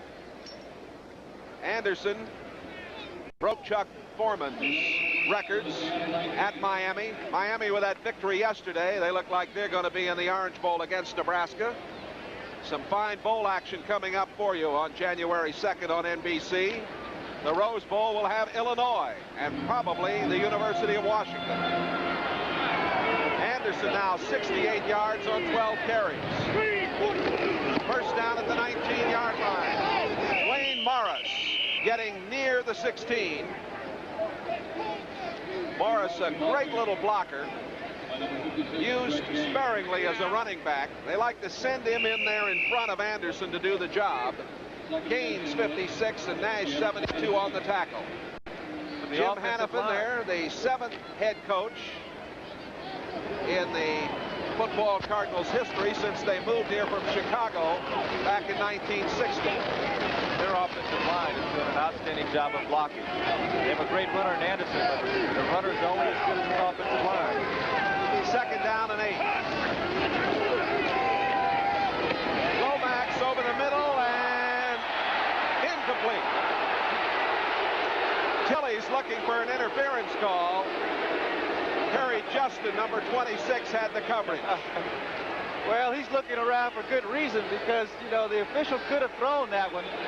You see number 57, that's Sheldon Robinson, the inside linebacker, putting the pressure on. Now watch. Terry Justin comes in, but he did the smart thing. He reached over with his left hand to try to knock the ball away. He had his right hand there. You know, they'd say, if you miss it, make sure you have one hand to hold on to. The official decided not to call it. Maybe he said, no harm, no foul. Third down and 8 from the 17. Seahawks showing a blitz. Shotgun for the Cardinals. Here they come. Lomax on the run. Throwing, and it is complete. Complete to Pat Tilley. Tilley was hit, ended up out of bounds. The official on the play said that he could have made the catch and gotten his feet down had not Gregory Johnson, 27, made the hit. So it's a completion. But the key is that Lomax had the ability to scramble out. The blitz came up the middle. He saw it coming and he went to the outside. He had the speed to get there. And as you mentioned, Jay, Tilley went up. The official decided had he not been pushed, he would have come down in bounds. He gets the reception. Cardinals leading 14-7. 7:47 left in the first half. First and goal to go at the 7-yard line.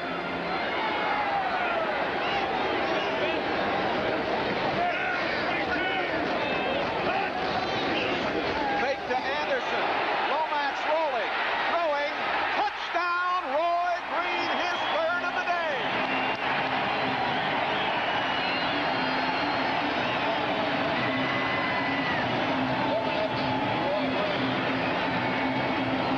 That pair makes it look easy. It's incredible the way these two are working together. But watch the fake. Watch what happens. He fakes that pitch. Now he rolls out. I thought he was going to run it in for the touchdown. But Roy Green had come across the middle. He's got a lope across the middle like it's going to be a running play. Then he reversed his field, came back out wide open for the touchdown. O'Donohue kicks the point. Lomax now is 7 out of 10, 88 yards, 3 touchdowns to Green. Back with more in a moment. Chevy Truck is taking charge. Are you tough enough to make it with the U.S. Army? Chevy Trucks are. The Army contracted for 53,000 tough, full-size Chevy pickups and Blazers. These rugged four-wheel drives are regular production vehicles powered by the proven 6.2-liter diesel V8. Need a truck as tough as the U.S. Army's? Just sign up at your Chevy dealers today. Chevy Tough is taking charge. Every morning, whether I'm here in Latrobe or on the road, I'm out there making sure all the parts are working. Nobody has to sell me on keeping in shape. I guess that's why I've always been sold on Pennzoil protection. Pennzoil helps keep the equipment in shape. And believe me, I'm a guy who believes in taking care of the old equipment. Pennzoil, quality protection. Ask for it. Sunday, it's an NFL 83 doubleheader. The Raiders look to the playoffs against the Bills from Buffalo. Then the Wild West show continues. The Chiefs take on the Cowboys, plus other regional action on NBC. Well, there's a man of the moment, Roy Green. 6 touchdowns in the last 3 games. 3 catches, 3 TDs a day. That's the first time in his career that he's had 3 touchdowns in 1 game. Zachary Dixon returning at the 15. Gets to the 20 and to the 22-yard line. Number 58, Dave Aarons on the specialty unit with help from Victor Heflin, number 46, making the play. Oh, Seattle finds themselves in trouble here. 21-7. Dave Craig coming back on. Try and get something going for these Seahawks. But, you know, I don't think the Seahawks are going to try to get it all back at once. That's not their style. You know, it's still early in the football game. I think they will continue to do what they've done best, which is run the football, give that ball to Kurt Warner, let him make some things happen. Now, this is atypical of Seattle. They have 2 turnovers, and the Cardinals don't have any. Craig is 3 out of 7, 36 yards. Kurt Warner. Cardinal defense keying on Warner. He got to the 24-yard line. E.J. Jr. again, number 54, and David Galloway, 65, making the play. The Seahawks with Young, 87, and Metzelar's 88 in the game, and just Kurt Warner there as the single setback. Warner, 9 carries, 32 yards. You know, Jay, I mentioned before, this is a natural situation for a team to let down like Seattle after 2 big victories over the Raiders in Denver. Now what they have to do is settle down and say, okay, let's play football. Warner sweeping to the right. Warner, a first down as he gets to the 34-yard line. Warner with the first down. The stop made by number 54, Jr., and Lee Nelson, 38. Let's pause briefly for station identification. This is the NBC television network.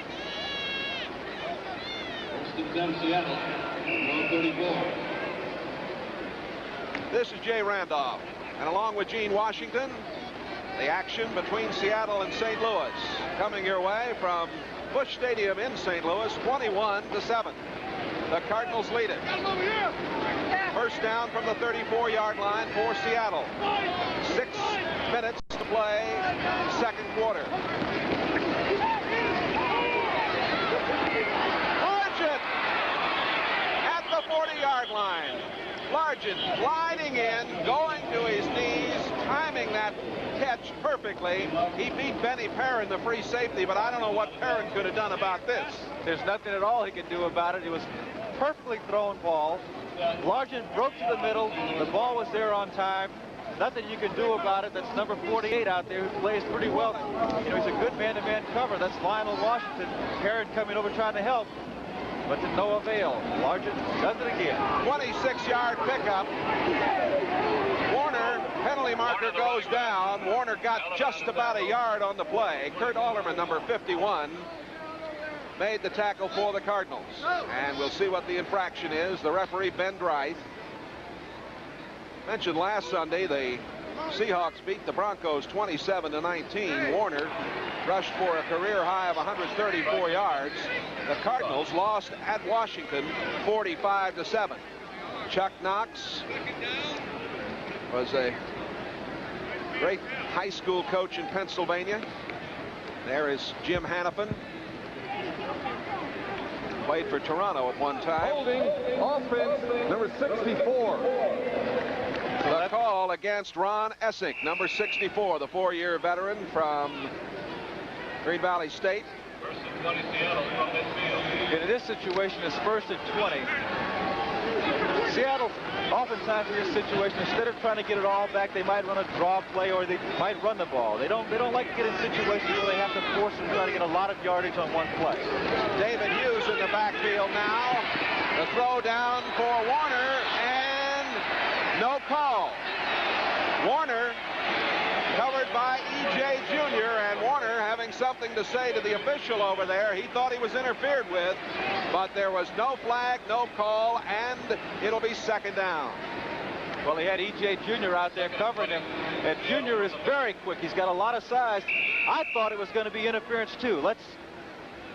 Well, the problem is that E.J. Jr. was not looking for the football. If you look back for the football and if you run into the guy who's trying to catch it, both people have a right for it, then the officials usually don't call. And I think what Kurt was saying is, hey, he wasn't looking at the ball anyway. He interfered with it. 2nd down and 20. From the shotgun, Dave Craig steps up, throws wide open on the near side, and Dornick at the 30, and bumped out of bounds inside the 20-yard line. Dornick catching his 16th pass of the season. Dornick, of course, from Washington State, now in medical school at the University of Washington. But watch this move that he makes on number 45, Leonard Smith. He catches the football. Now watch this move. Boop, sets him up, comes back inside. That's beautiful. That's a great play on the part of Dan Dornick. 34 yards and a 1st down at the 16-yard line. Dornick comes out of the game. Going wide to the right is Largent. Set to the left is Paul Johns. Warner and Hughes in the backfield. It's Warner. And Warner is in trouble. A fine play by Lee Nelson. Reggie McKenzie was leading the way, but Nelson snuck around the strong safety. Nelson, who played at Florida State now in his 8th season, and he made the play on Warner. Well, he's a strong guy, Lee Nelson is. He leads the team in tackles. He has 76 coming into today's game. And there you saw a shot of Norm Johnson, who's getting ready, getting that leg warmed up out there just in case he doesn't make an attempt for a field goal. There's 38. Man, I was talking about the strong safety. That's Lee Nelson. Cardinals really missed one of their talented corners, Jeff Griffin. He's out with a broken arm. He's broken it 3 times in the same place. 2nd down and 9. Craig steps up, throws, touchdown, Largent. Largent scores. Beat Lionel Washington, the rookie, number 48. And Craig threw that one very nicely. It was a great reception by Steve Largent, but Dave Craig made the play because St. Louis is blitzing. They decided to gamble. They blitzed. Seattle had maximum protection. Craig waited, he waited, and there's nobody in all of football who can guard a good receiver for more than 3.5 seconds man-to-man. It can't be done. 7th touchdown of the season for Largent.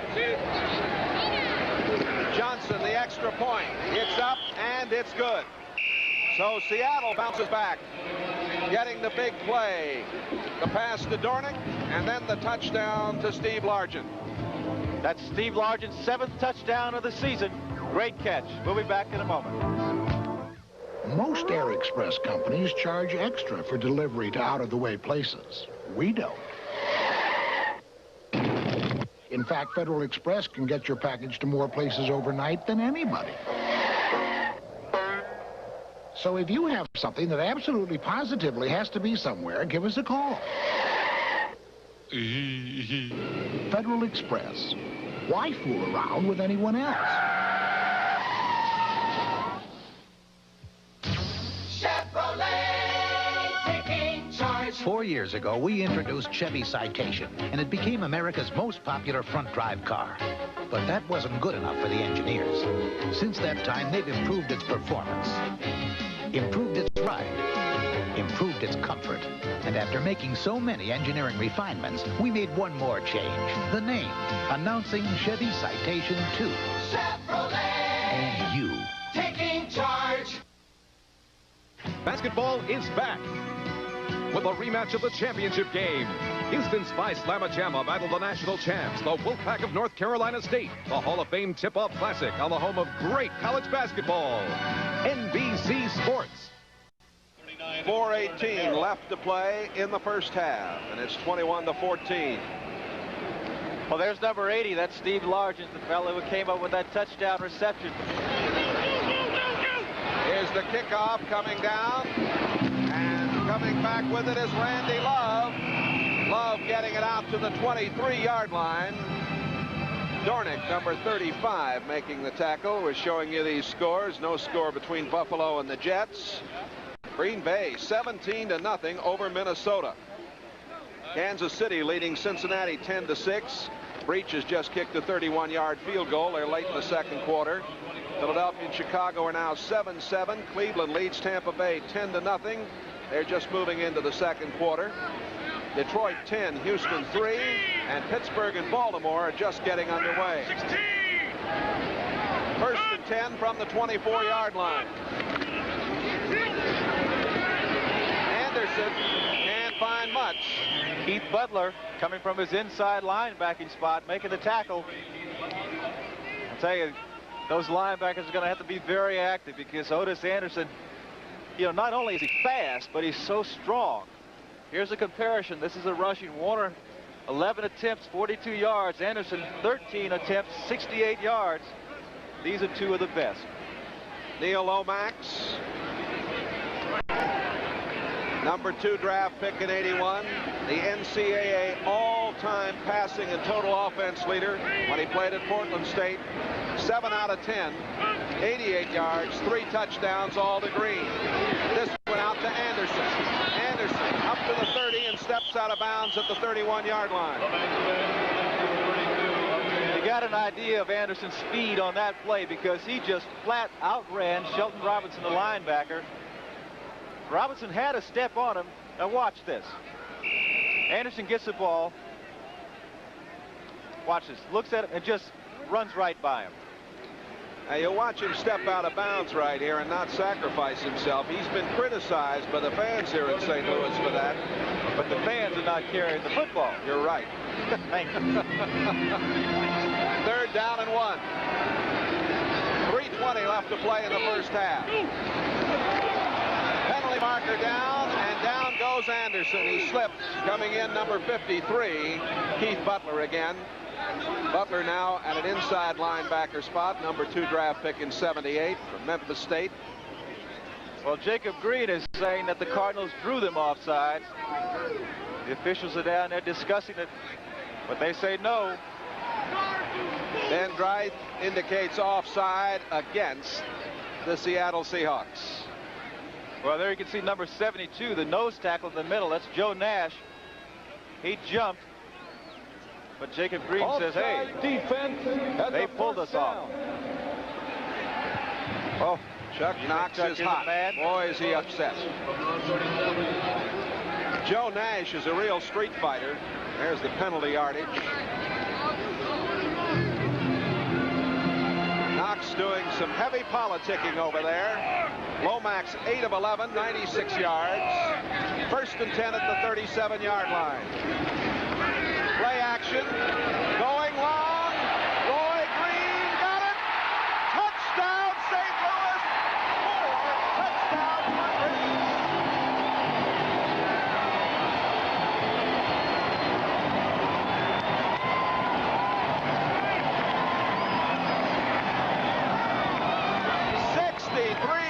On the play. Lomax and Green are putting on a show.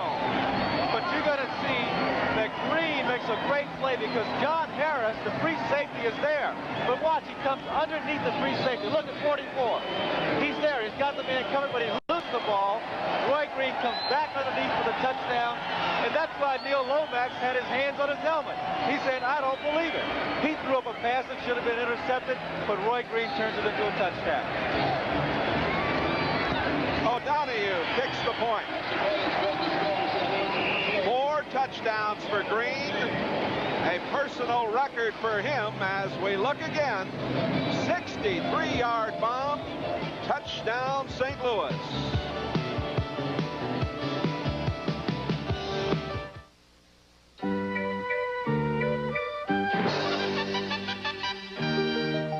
A colorful breakthrough. Canon's 270F. It lets you make up to 27 copies a minute, reduces, enlarges, can even feed and collate automatically. But the 270F does more. It lets you communicate in color at a price that keeps you in the black. The Canon NP270F. For information, call toll-free. Tonight you're still a bachelor. Tomorrow's almost here. So while you're still a free man, let's bring on the beer. Bull! Bull! On this night to remember, it's so clear. You deserve to celebrate with more taste than beer. The bull's got a taste so big, so bold, so smooth. Let's all party with the Schlitz Malt Liquor Bull. Don't say beer, say bull. Hey, gang, how about another bull? No one does it like the bull. Roy Green's having a whole season here in the first half. 4 catches, 108 yards, 4 TDs. But look, he watches the football. He concentrates all the way. John Harris lost sight of the football, as I mentioned before, and I think Neil Lomax realized when he threw that ball up, he says, oh, I might have an interception. But no, Roy Green picks it off, goes in for 6. A very short kick coming down to number 86. Mike Tice, the tight end. Tice took that short kick from O'Donoghue and returned it up to the 28-yard line. And there's a penalty marker down. Ben Dreit having quite a discussion. A lot of screaming going on down there. Well, whenever there's some screaming, Al Bubba Baker's going to be in the middle of it. Personal foul, 42 red, 21 white, offset. Bill Whitaker for the Cardinals. And I don't know who the call is on the Seahawks. But Chuck Knox is very upset. Offsetting personal foul. Boy, Knox is having a rough first half. 28-14, the Cardinals leading Seattle with 2:58 left in the first half, and now a whistle and a timeout. Going to put a new football in play. Well, that half of the field is still damp. They'll change the ball every so often. It's a little difficult to run down when you're going to try to make some sharp cuts on that half of the field.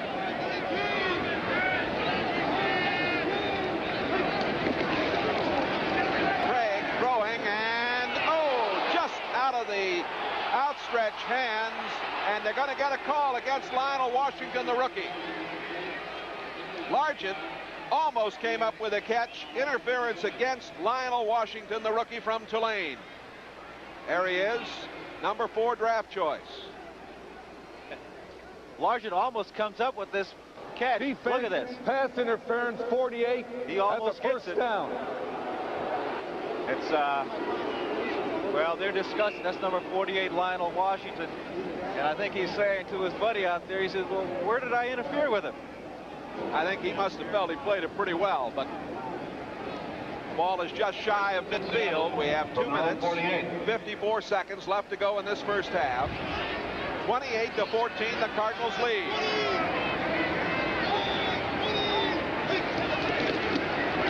Kurt Warner, no gain.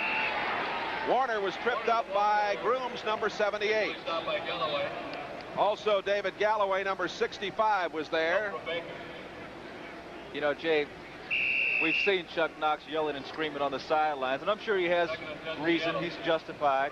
But you know what happens? That official, he starts to think about it. And every so often, they make up for it. Well, there's a score. Miami trailing New England in the second quarter, 14-6. Jets have taken the lead over Buffalo, 7-0. Kansas City leading Cincinnati. Here it's 28-14 Cardinals. 2nd and 10 from the 49. Craig, under pressure, goes down back at the 38-yard line. E.J. Jr., outstanding linebacker, coming from the outside on a linebacker blitz. Baker and Jr. were both coming after him. The problem, Jay, though, is that turf. They're playing on the half of the field where it's still wet. He tries to set up. Look, slips right out from underneath. But if he hadn't slipped, I don't know. He had a lot of pressure on him. I think Baker might have gotten there anyway. There's number 54, E.J. Jr. He also was coming in the middle. 2-minute warning is given. We'll take a timeout. The Cardinals lead the Seahawks 28-14. It's easy to stay in shape when you have to. If you're not a professional athlete, it's tougher, but just as important. Because even if your career doesn't depend on staying in shape, your health does. If you're not in the condition you'd like, ask your doctor to suggest a nutrition and exercise program for someone in your age group and physical condition. You might play sports or go to a gym. Just taking brisk walks can be one of the best ways to exercise. And the rewards are great. You'll work better, sleep better, reduce your chances of heart attack and stroke, and even ease daily stress. Good nutrition is the other half of the program. The goal is to get the right mix of nutrients for your age, size, and level of activity. For some help in planning a healthful nutrition and exercise program, write the Will Rogers Institute, White Plains, New York. Don't just be an armchair quarterback, get in the game.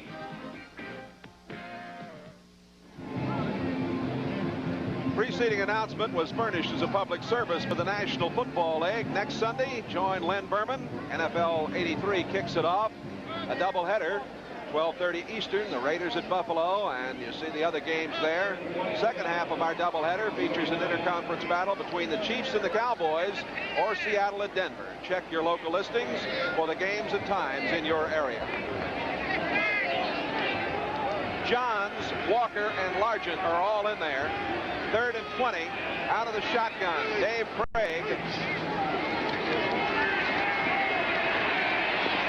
The pass comes to Largent. He gets it to the 44-yard line. Benny Parent knocked him out of bounds, and Seattle will have to give the football up.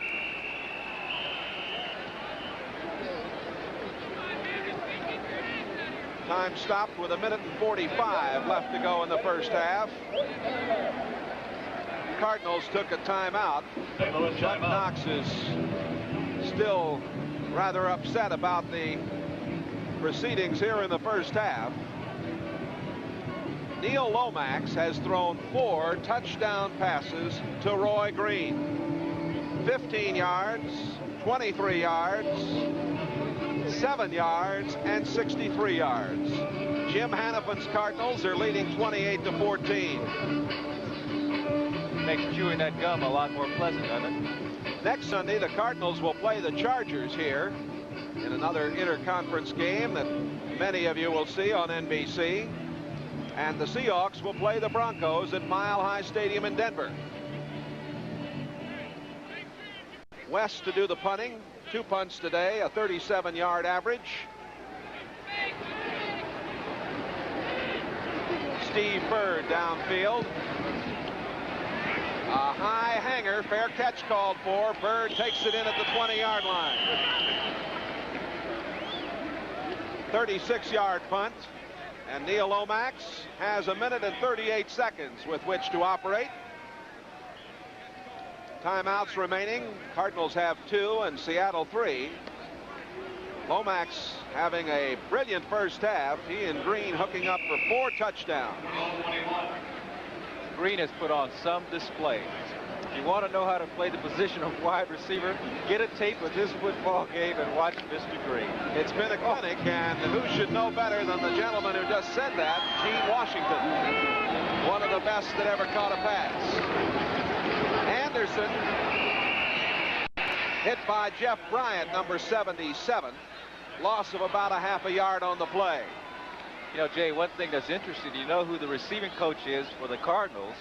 One of the best defensive backs to ever play, and that's Emmett Thomas. Yes, a great start, Kansas City, wasn't it?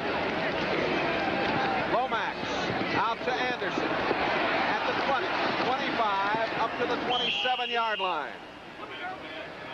Tackle made by number 57, Sheldon Robinson.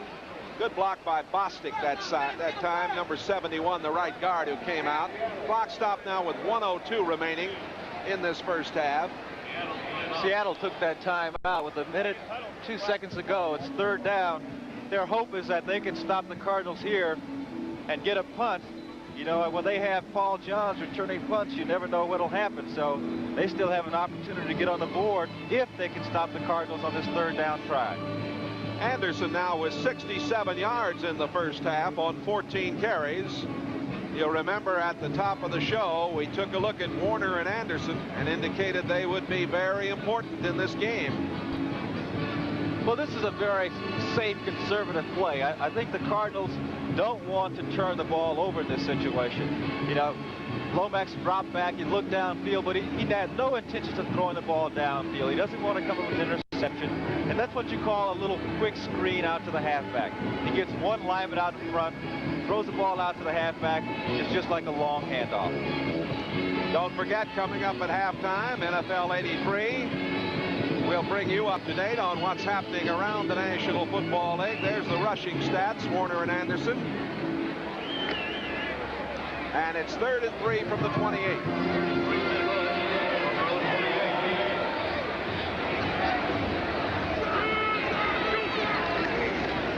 Handoff goes to Anderson. Fumble. Seattle gets it. Number 56 coming up with it, Greg Gaines.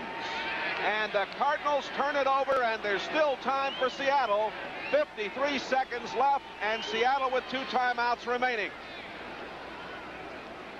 Well, they did what they didn't want to do, and that's turn the ball over. You know, you give it to Otis Anderson. He's the best guy you can give it to, but you never know what's going to happen, particularly when you're playing on a surface like this. It's cold. Took the ball away. Now Seattle, 53 seconds. They have a chance to get on the board, and I'm sure they're going to try to throw one down inside the 20 and go for a field goal. Sheldon Robinson forced the fumble. Gaines picked it up. Flea flicker. Long one downfield, and it is Johns. Incomplete. Coverage by Benny Parra, number 23, and 48, Lionel Washington. Tried the flea flicker to Paul Johns, the speedster from Tulsa. Well, they tried the flea flicker here. Dan Dorney gets the ball. He throws it back to Craig. But the Cardinals were ready. They were looking for this. You can see they have good coverage. That's number 23, Benny Parent. Almost comes up with the interception. But they know on first down is when Seattle might try to do something like a play action. They know that. They weren't fooled at all. Like that ball might have been thrown a little farther to the right. He might have been able to come over and get it. Second down. Craig goes down at the 45-yard line. The Cardinals coming in with David Galloway, 65, and Al Bubba Baker, number 60. And the loss back to the 45-yard line. It'll be third down. And now they're out of field goal kicking situation, of course. They have 35 seconds left to go, and Seattle's going to call a timeout with 33 seconds left. Seattle now with 1 timeout remaining and 33 seconds on the board as Craig goes over to talk things over. You get a look at the playing surface here at Busch Stadium, the home of the St. Louis baseball and football Cardinals. Gene Washington and Jay Randolph with you as we look at the rush put on by the Cardinals. And that's a typical Floyd Peters rush. He has those 4 defensive linemen stunning, and stunning means they crisscross, they loop. And Al Baker, he knows when to put the pressure on. Big number 60, he was in there, applying the pressure to Dave Craig. Cardinals have 3 sacks today. Seattle has lost 25 yards. You mentioned Floyd Peters as we see the timeouts remaining. Try to get a shot at the man they call Sergeant Rock, who coaches the defense. Sergeant Rock was in San Francisco and came up with the gold rush out there. Went to Detroit, the silver rush and whatever there. He's done a great job wherever he's been with those defensive linemen. 3rd down and 17 for Seattle. 33 seconds left in the first half. Out of the shotgun. Well, there was movement. I think that's Reggie. I think Reggie got a little over anxious and pulled up. Reggie McKenzie.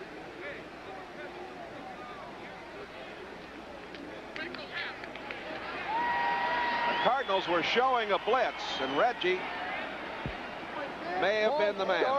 67 offense. Yep. False start for Reggie McKenzie. Puts the ball back at the 49-yard line of the Seahawks. You know, it may be a good thing that he did that, because I don't know if they had time to audible out of that safety blitz. And when you come with a safety blitz like that, the quarterback doesn't have very much time to throw. So I'm sure that they've gone back and now they have a play where if that does happen, they'll have something set up for it. 3rd down and 22. Penalty marker goes down.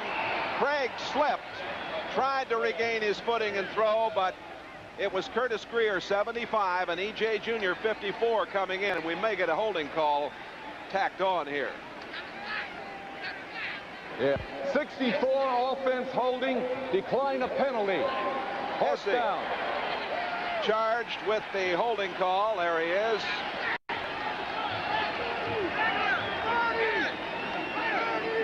Oh, it's going to be a punting situation. Craig having trouble on this wet surface. Well, only half of the field is still wet, but you can see he goes back there and he tries to plant and no traction at all. And when he goes down like that, of course, that puts more pressure on those offensive linemen to try to protect. And you can almost call holding on any play, Dave. West, a 36-yard average today on 3 punts. Steve Bird back to receive. 28 seconds left to go, first half. A high hanger from West. Bird fumbles. Big pile up at the 12. We'll wait till they unravel it. Coming out of the pile, number 56 for Seattle, Craig Gaines. Seattle's football with 15 seconds left. Jim Hannifin's club turns it over. He probably should have called for a fair catch here. Didn't. And it was Gaines who came out of there with a football. The ball now at the 14-yard line. This is typical of the Cardinals. The turnovers are now 2 apiece. Well, with 15 seconds to go, they have one shot for the touchdown. Then they'll attempt the field goal if they don't make it. Johns to the left, Largent to the right. Safety blitz. Craig throwing, and it is to Largent. Largent, touchdown! Largent made some kind of move on that far sideline. What an effort. He got it in. He beat Lionel Washington, the rookie, number 48 on the play. Oh, that's a big touchdown for Seattle. This is some exhibition by the wide receiver. Watch Largent. He knows that he has to get the touchdown or they're going to go for the field goal. He gets a little quick out. St. Louis is blitzing, so Washington was on a man-to-man. So Largent knew that if he could get by Washington, he could get to the end zone. He does. Seattle comes up with a touchdown. 8 seconds remaining in the first half. Norm Johnson with the extra point. It is good. And with 8 seconds remaining to be played in this first half, a 28-21 score on the board. Largent today, 6 catches, 86 yards, and a touchdown. Next Saturday at 2:30, that's 2:30 Eastern. I want to remind you that college basketball returns to NBC. The Hall of Fame Tip-Off Classic, Springfield, Massachusetts. You'll see the Houston Cougars and Akeem Olajuwon, their big guy. They go against the defending national champions, North Carolina State, a rematch of last year's NCAA championship. And Sports World will follow with a 10-round middleweight bout. 7th-ranked James the Heat Keachin and 9th-ranked Murray Sutherland, live from St. Joseph, Missouri. And then the Mr. Olympia bodybuilding competition, a big Saturday for you next week on NBC. Mr. Olympia, yours truly was in Munich covering that competition. Have fun with the Houston Cougars and Akeem Olajuwon, their big guy. They go against the defending national champions, North Carolina State, a rematch of last year's NCAA championship. And Sports World will follow with a 10-round middleweight bout. 7th-ranked James the Heat Kenchin and 9th-ranked Murray Sutherland, live from St. Joseph, Missouri. And then the Mr. Olympia bodybuilding competition, a big Saturday for you next week on NBC. Mr. Olympia, yours truly was in Munich covering that competition. Have fun over there? Oh, it was wonderful. Here's a look at this touchdown, and watch the move that Largent makes over there on the sideline. That's 48, Lionel Washington, the rookie. And the mistake he made, which is a rookie mistake, is in that situation, make sure of the tackle. He didn't. We have just 3 seconds remaining to be played. There's the time. Mark Duda making the play for the Cardinals as that ball is just shy of the 40-yard line. 3rd time this season that Largent has had a couple of touchdowns in a game. Boy, he's had a tremendous career over the years. Well, between he and Roy Green today, you're really seeing how to play the position of wide receiver. They're just going to run it out on it. Well, there we are. A very exciting first half with 49 points going on the board. Jim Hannafin's Cardinals coming away with a 28-21 halftime lead. And this crowd and those of you watching around the nation have been treated to some dandy pass catching. Jay Randolph and Gene Washington with you. That is the end of the first half. The score, St. Louis 28, Seattle 21.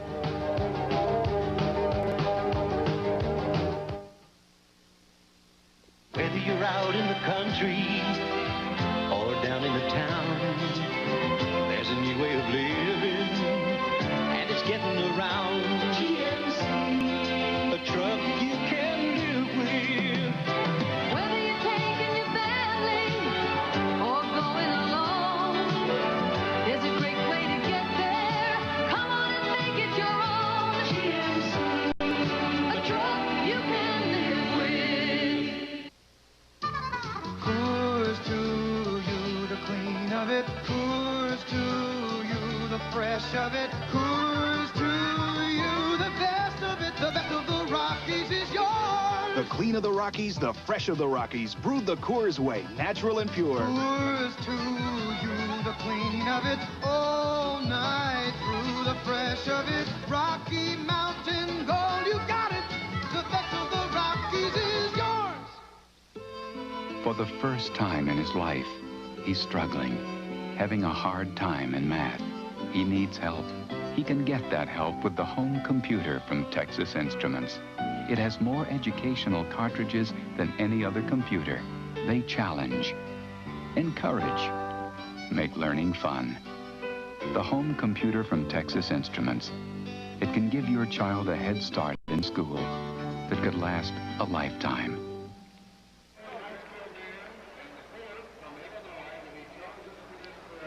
Halftime here at Busch Stadium in St. Louis. As the crowd gets set for the halftime show, the Newton, Illinois high school band will be entertaining. The big story, 4 touchdown passes. Lomax and Green for St. Louis. 2 touchdown passes, Craig to Largent. And a big score for Seattle in the final seconds of the first half. Let's go now to New York, NFL 83.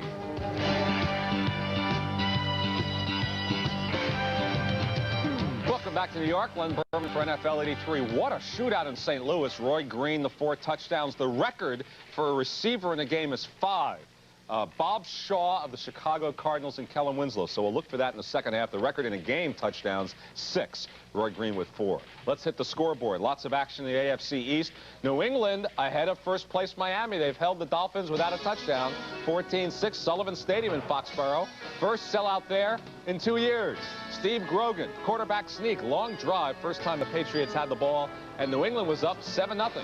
But Uwe von Schamann got Miami on the scoreboard. 52-yard field goal, second quarter, close at the 7-3.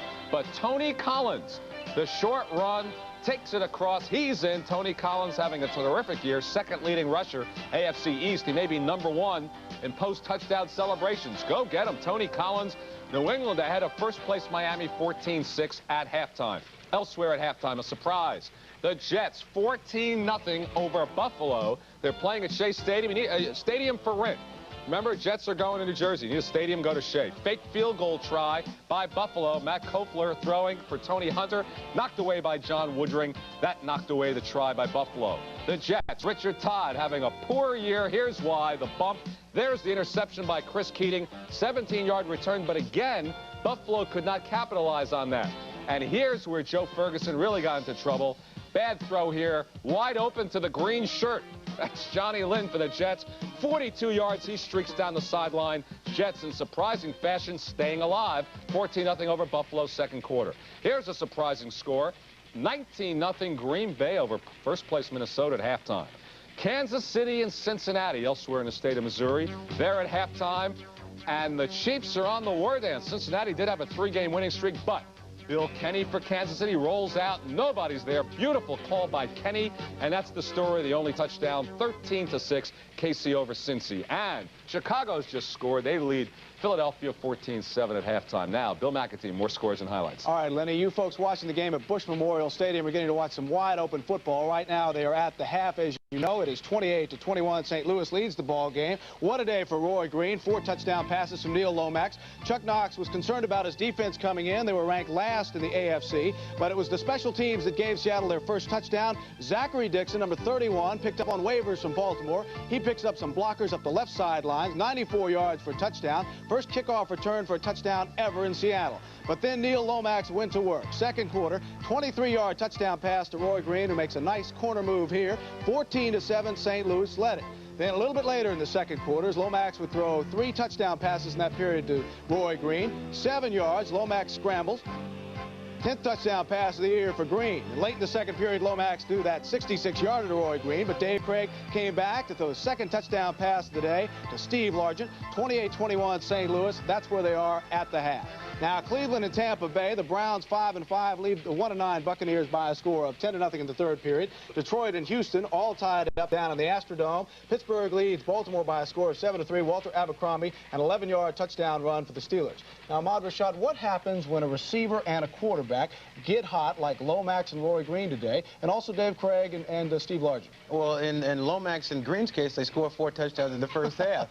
But it's just one of those days where everything seems to work, and what you have to do is take advantage of that feeling, and that's exactly what St. Louis is doing. And Neil Lomax has never thrown 4 touchdown passes in a single game. He's done it in a half. Well, he's threw quite a few in college. I'm sure he's just catching up with his college career. Up in Portland State. Okay, Lenny. All right, thanks, guys. The record for touchdowns in a game now for anybody is another Cardinal. A Chicago Cardinal, Ernie Nevers. So Roy Green at halftime, 2 short of the all-time record. More after these words from your local station. Tonight, hits in flames. Show off. When he's customized to crack a ring of classic car crooks. Don't touch.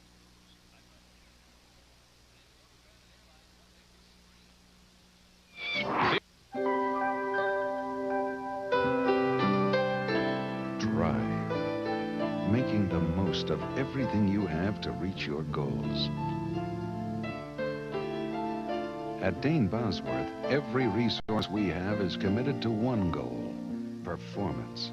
Seeking the investment opportunities to make your hard work pay off.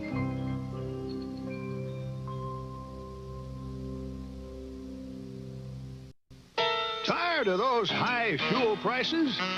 Well, guess what? They're not getting any lower. Fight back with the Attic Blanket from Owens Corning. It's the most powerful roll of thermal protection you can buy. Before fuel bills put you in the red, get the attic blanket and put your house in the pink. Owens Corning, building products that put your house in the pink. It's always been important to start the day with a nice, hearty breakfast. But lately, some airlines have put a hole in that theory. Fortunately, on most Alaska Airlines flights, you can look forward to a full, hot meal that will stick to your ribs instead of your fingers.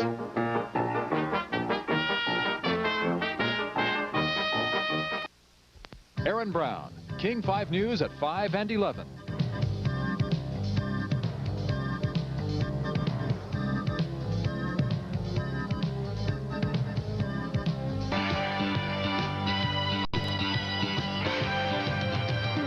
Back in New York, we often hear about drug problems in sports, but we don't often hear about possible solutions. One such program aimed at kids is being run by a noted sports psychologist in conjunction with the National Football League Players Association.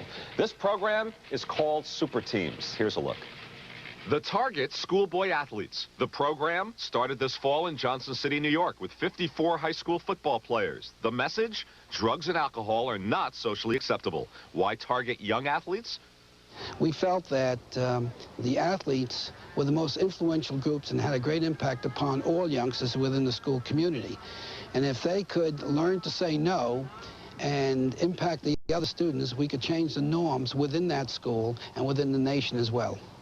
The schoolboy athletes involved signed contracts, but unlike pro players, no money's involved. Their contract is a commitment with a pro player like Clark Gaines, the former Jet running back. Super Teams developed a contract between the athletes, the school community, and the parents. The contract basically consists of 3 parts: an academic, social, and athletic. Academically, the kids agreed to a 2.5 grade point average or a C+. Socially, the kids agreed not to use alcohol or drugs during the playing season. And athletically, it was an agreement both individually and as a team.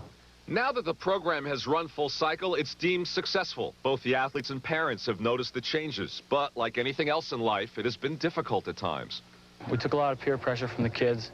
They thought a lot about, that we were going to change so much that we couldn't be, like kids anymore, that they'd, that we're going to be so much different from other people, that we couldn't go out and have a good time without drinking or, smoking. Working with the pro athletes, the Super Teams, it's got me more involved, and I'm able to speak up more and tell people what I really think, and, I get involved more. I think I've become more open. Since our son attended this Super Teams program, we have noticed he's gone from somewhat of a follower to a leader. Right now, his outlook in life has tremendously changed. I find myself not having that much, alcohol or whatever you want to call it. But he's more or less set me straight, too. It's done a lot. And just as a mother, seeing my own son at home and listening to him, it's wonderful. Everybody should try it. It's very nice. Joining us now is Clark Gaines, the former Jet running back. Clark also works with us behind the scenes here at NBC. It seems very idealistic. Great athletes dealing with young kids. Does it really work? Yes, Lenny, it really does. I mean, it sounds idealistic, but it works. And the reason it works is because of the professional athletes and the way in which Dr. Edwards has incorporated these athletes into his design. It's really a terrific program. How do you feel about pro athletes having some kind of an obligation to kids? Do they, or is their only obligation to do well on the football field? I think we do have an obligation and a responsibility to these young people because we are role models, and they see us in that light. And I think that we here at Super Teams and the Super Teams program, we're trying to depict that image for those kids. All right. Well, thank you. I'm glad we could give it some publicity here today on NBC, and you're to be commended for the work you do. And it should be pointed out to our viewers that nobody makes any money, nobody's paid. And if you'd like some more information on Super Teams, drop us a line here at NBC Sports. A reminder for you now that primetime boxing coming up on NBC. A week from Friday, Larry Holmes and Marvish Frazier. That comes up at 9 o'clock Eastern Time, Friday, November 25th. We'll be back with more as our halftime activities continue. And we're back with you in St. Louis, Bush Memorial Stadium. 28-21, the Cardinals. Jay Randolph along with Gene Washington. A lot of offense here. I love it when the wide receivers are playing the way Green and Largent are playing.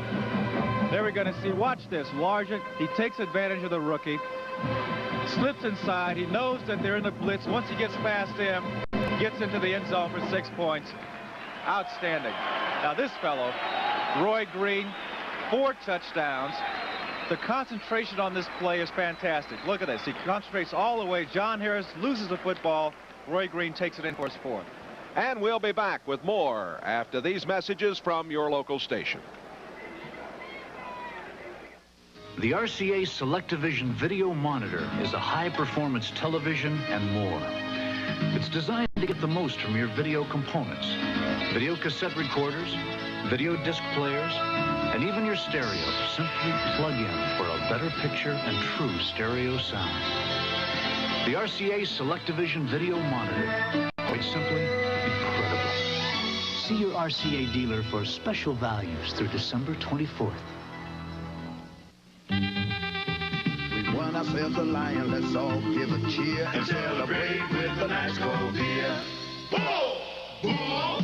Beer does not compare to the taste of the bull. Keep your kitty cat in beer. Get the Schlitz malt liquor bull. It's bold and smooth, you will surely say. It's got more taste than beer any day. So don't say beer, say bull. My lion for a bull. No one does it like the bull. Soon the U.S. Olympic team will be heading to Los Angeles for the Summer Games. They'll fly United, the official airline. This fall, every time you fly United, United donates free mileage to the program. Up to 5 million miles of free travel. The more times you fly, the more free miles they fly. It's United's 5 million mile challenge, and the winner is your Olympic team. Yeah! United, official airline of the 1984 Olympic Games. Hero or coward, tyrant or saint, playboy or president. Kennedy begins November 20th. Things are going a lot better these days. I've got high hopes. Our savings are doing a lot better these days. We've got a high rate. Seafirst put me on their high rate. My market rate savings has paid higher interest than the average money market fund. Seafirst market rate savings has performed impressively month after month. And your money's right here in Washington, insured. We took their high rate. Market rate savings. That's excellence. Seafirst Bank. Expect excellence. Sandy Ing, King 5 News, tonight. There's a warm and wonderful man, Dan Deerdorf. Without the helmet right there. All-American from Michigan, many times an All-Pro. He's announced his retirement. He is not playing. He could play, but Randy Clark and Carlos Scott are getting the playing time for the Cardinals at center, where Deerdorf had been moved in the final stages of his great career. I'm sure there's some defensive linemen who wouldn't consider him to be warm and wonderful. I think you're right there. Dan, though, with a very fine career ahead in radio and television in the St. Louis area, and along with Jim Hart, owns a restaurant here in town. Norm Johnson will kick it off. Going to the second half, the Cardinals are leading at 28-21. And here we go. Earl Farrell in the middle at the 2. Farrell's at the 15, at the 20, at the 25, at the 27. Coming in to make the play for Seattle,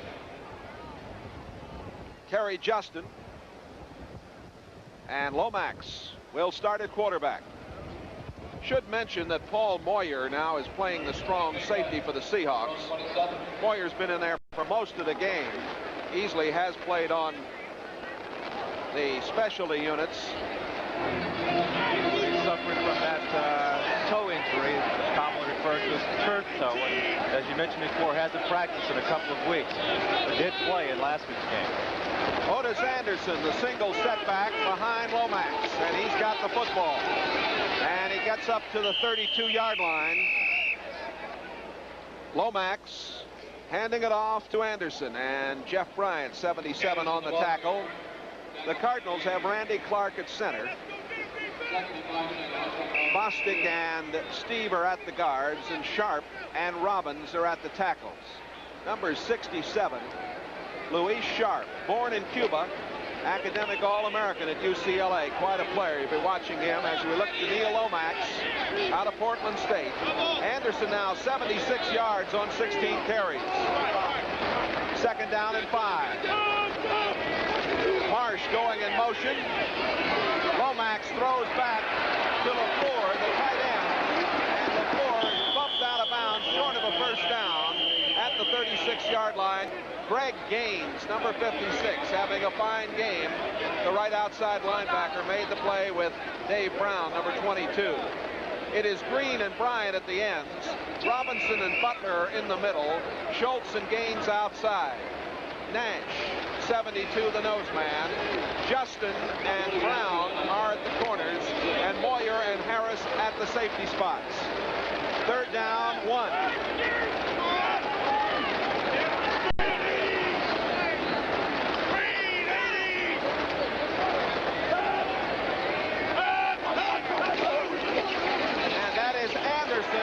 Following Morris for the first down. First down, Cardinals. Butler 53 on the tackle. The Cardinals started today's play 12th on offense, 7th rushing, 13th passing. One of their problems, interceptions, 18 of them. There's the rushing today for Anderson, winning the battle over the rookie at this point in the proceedings. The Cardinals throwing up more points than any team in the NFL coming into today's game. Lomax wheels it out. That's Greg LaFleur again, the tight end. And LaFleur is up to the 44-yard line. You know, LaFleur hasn't caught an awful lot of passes. As a matter of fact, 7 coming into today's game. They don't throw a lot to their tight ends. And I think what they're doing is that Seattle likes to play, a lot of coverage where their linebackers will get fairly deep drops. And I think that Lomax is letting those linebackers get back into their drops, and he's just dropping the ball underneath to his tight end.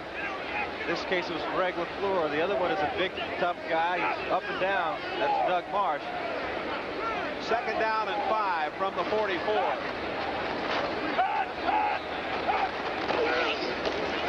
Anderson, nothing doing. Anderson is stopped, and it was Jacob Green and Sheldon Robinson, 79 and 57, leading the way. Houston and Detroit are tied 17 all with 9:12 left in the third quarter. Oliver Luck has just thrown a touchdown pass to Dressel in that one. Pittsburgh leads Baltimore 7-6. They're early in the second period. Allegre has kicked a field goal for them just moments ago for Baltimore to make it 7-6. Third down and 4.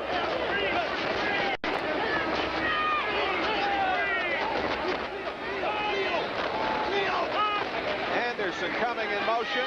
Lomax in trouble. Goes down. Lomax may have audible there at the line of scrimmage. There seemed to be a mix-up.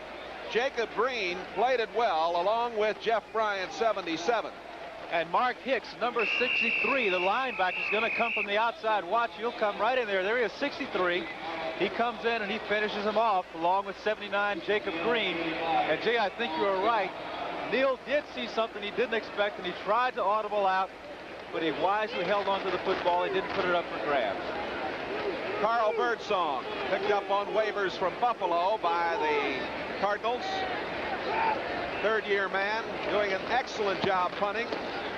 Boy, this is a boomer. Paul Johns downfield at the 14, at the 20, the 25, out to the 29-yard line. Johns with a fine return. Johns shaken up. We'll be back. Cardinals lead it 28-21.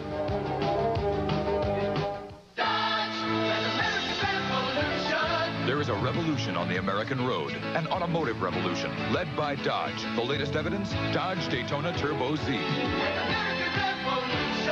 Backed by standard 550 protection, turbocharged, fuel injected, front-wheel drive.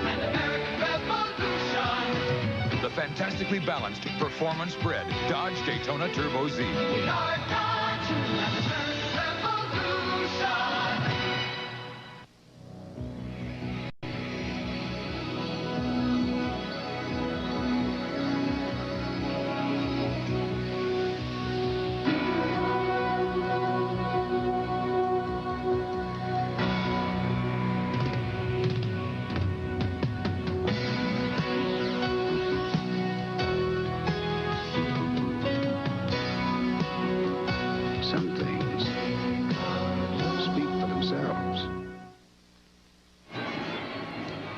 10:24 left in the third quarter. St. Louis leading at 28-21 over in Kansas City.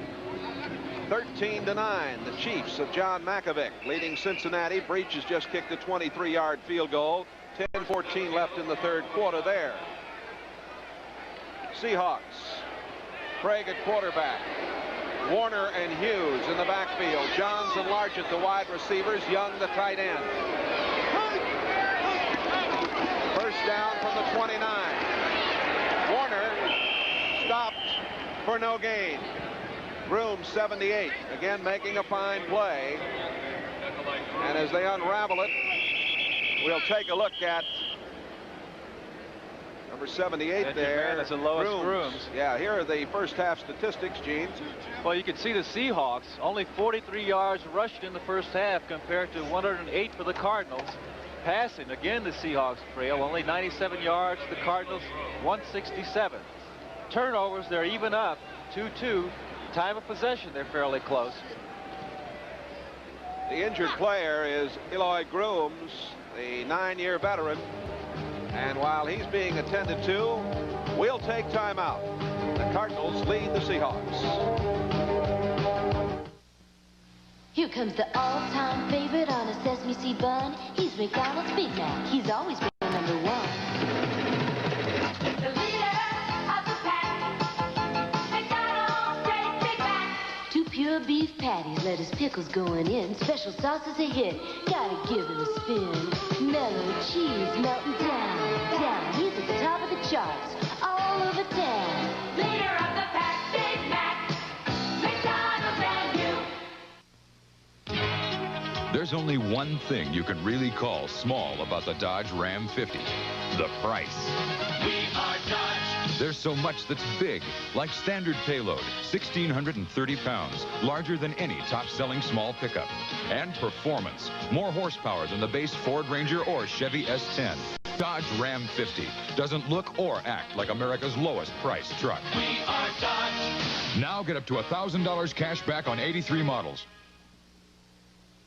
Sunday, it's an NFL 83 doubleheader. The Raiders look to the playoffs against the Bills from Buffalo. Then the Wild West show continues. The Chiefs take on the Cowboys, plus other regional action on NBC. Grooms pronounces his first name Eloy, and he is out of the ball game. And here's where it happened. You'll see him, number 78. He's a victim of his own players. Watch, he's underneath the pile. When you see number 23 come in, that's Benny Perrin. He pushes the crowd back over the top of Grooms, and there you can see the trainers on the sideline. They're attending that left knee, and it just got buckled under. Rush Brown, 69, takes over at right tackle. 2nd and 9 for the Seahawks. Craig throwing, and it is complete. Up at the 45-yard line, Paul Johns on a comebacker made the play. Penalty marker down, back downfield, and it could be holding. Referee Ben Dreith indicates holding against Seattle. Well, that'll nullify a very fine play by Paul Johns and put the Seahawks in a hole with 9:47 left in the third quarter. Paul Johns had run a very good pass route. Bing, offense, 67. Well, let's watch from the inside. Oh, there it is. McKenzie again. Oh. And he's holding the fellow who had come in for Grooms. That's number 69, Rush Brown.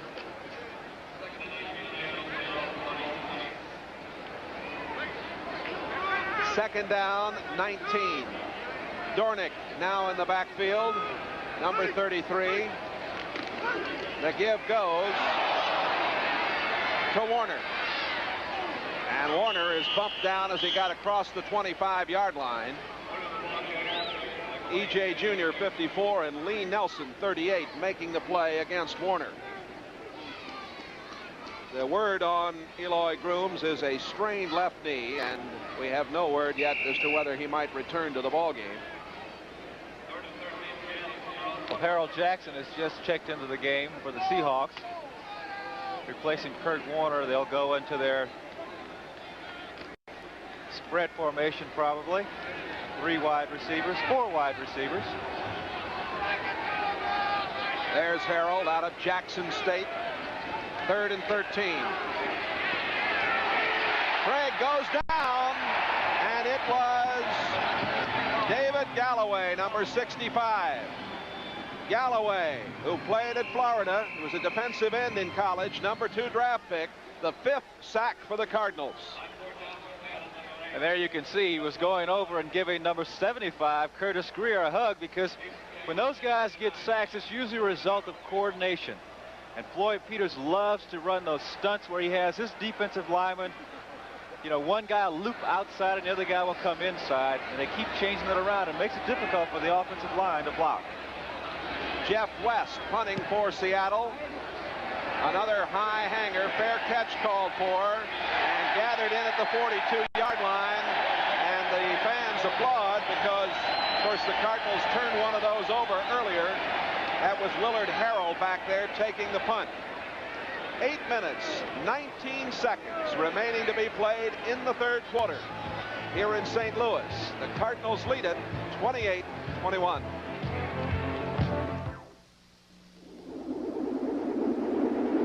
Introducing new Gillette Foamy Gel.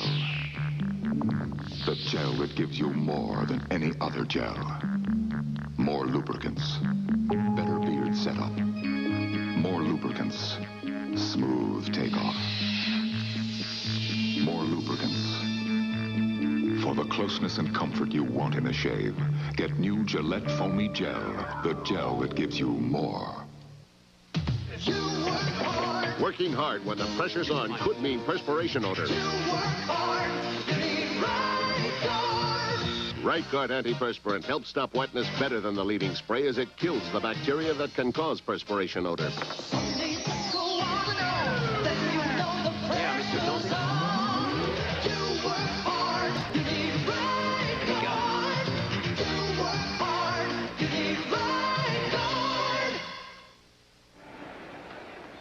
First and 10 from the 42-yard line for the Cardinals. Otis Anderson 80 yards on 18 carries. Lomax is 12 out of 15, 176 yards, 4 touchdowns, all of them to Roy Green. Out to Tilley. Tilley at the 45. The little guy gets to the 46-yard line. He's bumped hard there. Leading the way was Gaines, 56. Good tackle by Dave Brown. He had a lineman coming out in front, Terry Steve, but he faked him out and came up and made the tackle. Jets 14-7 over Buffalo, and there's Green Bay leading Minnesota 19-7. Ricky Young has just scored with 12:20 left in the 3rd period. 2nd down and 6 from the 46-yard line. Lomax to Anderson. Anderson got to the 47, a pickup of about 1. Coming in was number 53, Keith Butler, to make the play. Also Joe Nash. Nash playing that nose position ahead of Manu Tuiasosopo and doing quite a job. Nash, a free agent find out of Boston College, number 72. Our congratulations, incidentally, to the Huskies. They shut out USC yesterday. And you're an old Stanford grad. You always like to see USC get beat, don't you? All the time. Oh. Washington now with the inside track to play Illinois in the Rose Bowl. Lomax on the run, and down he goes. Back at the 35-yard line, leading the way, Don Dufek, the extra defensive back. 2nd sack for the Seahawks. Dufek out of Michigan, an All-American. Dufek, who's done such a fantastic job on special teams, gets a chance to come in on a safety blitz. Comes up with a sack. Birdsong will punt, and Johns is back to receive.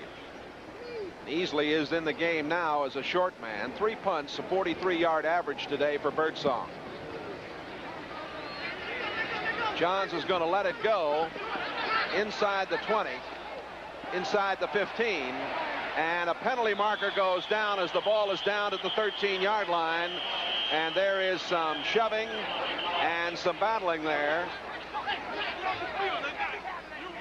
You can see Parlavecchio, who is out of Penn State, a first-year man picked up on waivers from Green Bay, and he was into it a little bit. And we'll wait and see. The penalty marker down. Parlavecchio talking to his head coach, Jim Hannafin. Ben Dreit discussing the infractions with his officials. Largent right there listening, along with number 75, Curtis Greer, for the Cardinals. Greer's going to have the option, apparently. 6:19 left to play. Third quarter. It was a 52-yard punt. Cardinals leading at 28-21. At 49 points scored in the first half, and nobody's been able to put a point on the board here in the third quarter. That's Dave Craig. Coach Chuck Knox. Knox led the Bills to the AFC East title in '80. 5 years at Buffalo. Jim Hannafin played for Toronto in the CFL. The discussion continues. Ben Dreit is still trying to sort matters out. And Knox is saying, come on, let's play football out there.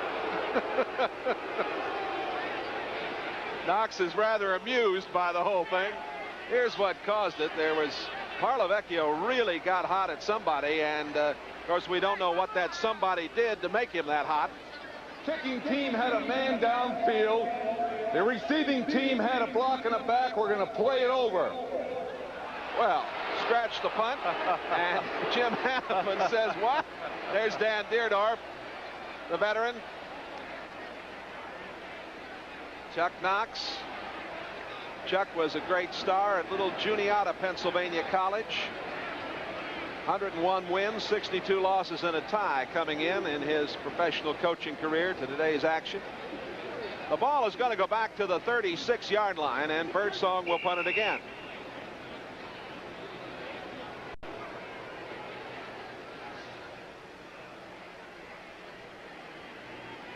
Parlavecchio just came off the field. They took him out of the punt unit, and he really upset.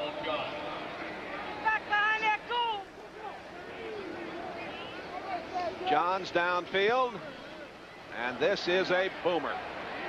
Johns at the 19. Made a good move. Penalty marker goes down. He got it back to the 22. I think we're going to have a clip. They're going to call it on Gregory Johnson, number 27. Gregory's upset because I think he feels that just when he made the block, the fellow he was blocking on turned his back. There's the indication. Downfield for the Cardinals on the play was Leonard Smith, number 45, a 45-yard punt. Well, maybe we can see it. Oh, right well, there's the end of it.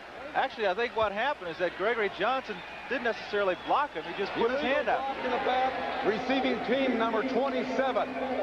The call goes against the Seahawks. Gregory Johnson. And the Seahawks down 28-21. Start from their 9-yard line.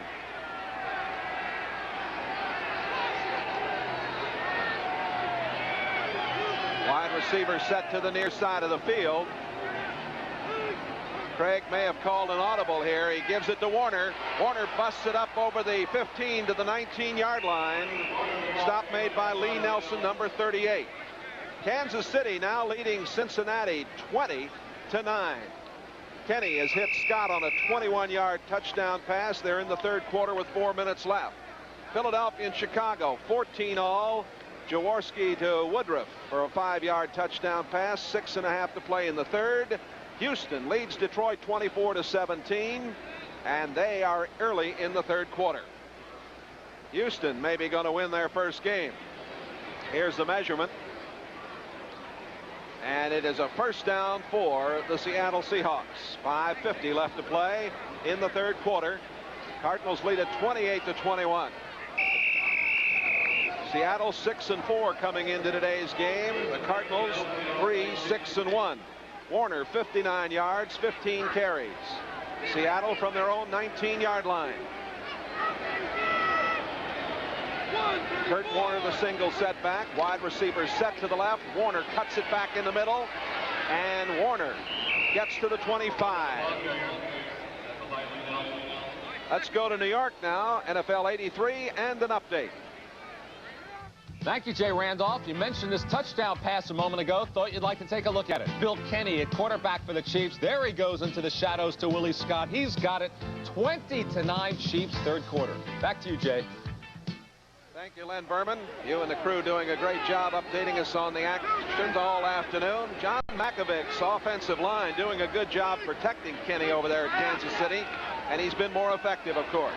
Here's Warner. Oh, he almost broke it. Almost got it out of there for a big gainer, but Dave Aarons, number 58, made the stop along with Rush Brown, 69. Well, Kurt knew the linebackers. You can see number 51. That's middle linebacker Kurt Allman. He's coming in on a linebacker blitz. Warner knew that, and he knew if he'd broken through there, he had clear sailing. There was only going to be one defensive back that he had to beat for the touchdown. Warner now is 75 yards on 17 carries. First down at the 34. Warner again out to the 37-yard line. He's wrapped up by number 65 Galloway, number 54 E.J. Jr. The Cardinals offensively 7th in rushing in the NFC, averaging 4.4 per carry, 13th in passing. A cold day here. It's Neil O'Donoghue, born in Dublin, Ireland. Used to kick for Tampa Bay. Does the kicking now for the Cardinals. Second down and 6. Warner the single setback. Warner again. Gets to the 40. Just over the 40. David Galloway, 65, and Kurt Allerman, number 51, making the play. Clock running now with 3 minutes and 25 seconds remaining in the third quarter. It's been scoreless. Both clubs got 7 in the first period. The Cardinals with 21 in the second, 14 for Seattle in the second. They scored on a pass to Largent in the final 10 seconds. 28-21 at halftime, and we've had a scoreless third quarter to this point. Third down and 4.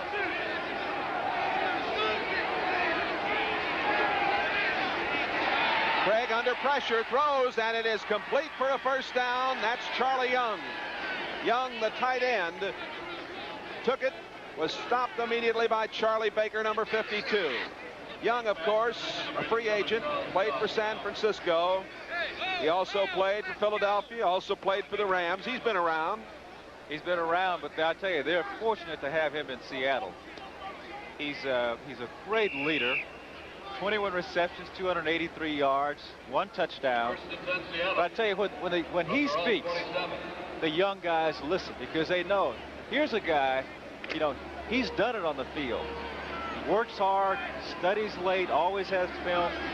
Chuck Knox is just really fortunate. Feels great about having him on his team. There's an update on the first down control. Out to Warner. Warner got one block, but it didn't do any good because Charlie Baker played it perfectly over there.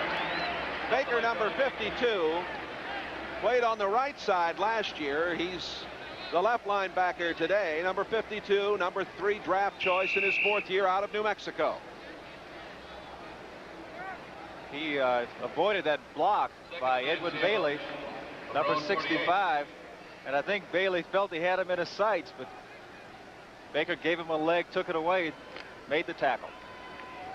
Bailey playing for Reggie McKenzie, number 5 draft choice in '81 from South Carolina State. Started all 9 games last year. He's spelling McKenzie at the moment. Second down, 9.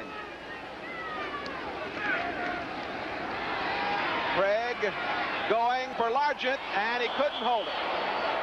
Largent trying to come back and spin around to take it, and is very wet in that area around the 35-yard line. Lionel Washington had the coverage with the middle linebacker, 51. Kurt Allerman. If that had been a dry surface, Largent would have had this reception. This half of the field continues to be wet. You see the deep ender, he falls down. Largent knows that it's slippery, so he kind of slides around trying to maintain his footing, but he just couldn't get enough traction to get back to catch that one. Craig is 10 out of 18, 138 yards, 2 touchdowns. Dornick is now in the backfield. Blitz, safety blitz. Dornick picks it up. Here is the pass over the head of Largent. Largent covered on the play by Cedric Mack, number 47. Also, Leonard Smith was back there as the Cardinals were in their prevent defense, and the Seahawks will have to punt with 1 minute and 10 seconds left in the third quarter. They disguised, St. Louis disguised that safety blitz well right into the last minute. Didn't allow Dave Craig time to audible, so he just put the ball up. He waited as long as he could. He put the ball up, hoping that Largent could get underneath. West, 5 punts, 37-yard average, but the excellent hang time. Willard Harrell lets it go, and it's into the end zone. It'll come out to the 20 on the touchback as we are inside a minute left to play in this third quarter. It has been a scoreless third quarter up to now. 52-yard punt, 28-21 Cardinals.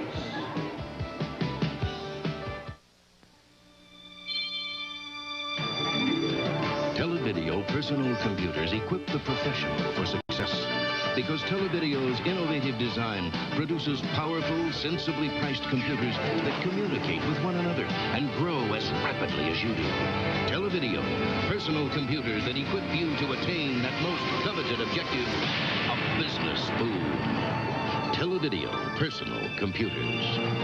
Get in on the boom. Who makes the best-built American cars?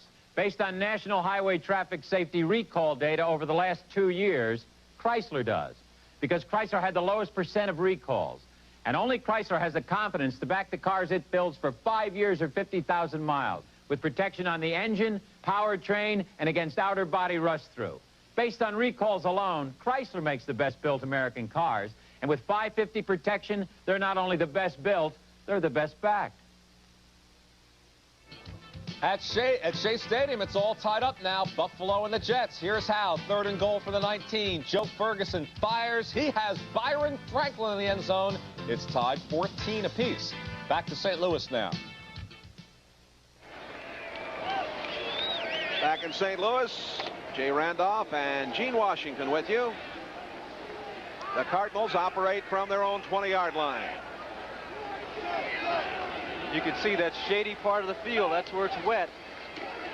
Lomax out to Anderson. 2 blockers in front of him. He's at the 25, gets to the 26. Bruce Schultz, the outside linebacker, number 58, did a nice job on the play. Bruce Schultz has started every game since he joined the Seahawks as a rookie out of the University of Texas. 57 tackles coming into today's game. His hometown, I read the other day, is now the fastest growing city in the country, Austin, Texas. A little bit of information for you. How you like that? Would never have known that, Jay. 2nd down and 6 from the, or make it 2nd down and 4 from the 26. Pitch back to Anderson. He's in trouble. No gain on the play. Joe Nash, the nose man, in there along with Shelton Robinson. And Mr. Green, Jacob Green. Well, Jacob is having a tremendous year. He really is. The gun sounds, and we come to the end of the third quarter. The score, the Cardinals 28, Seattle 21. We'll be right back after this from your local station. Tonight, hits in flames. Go off.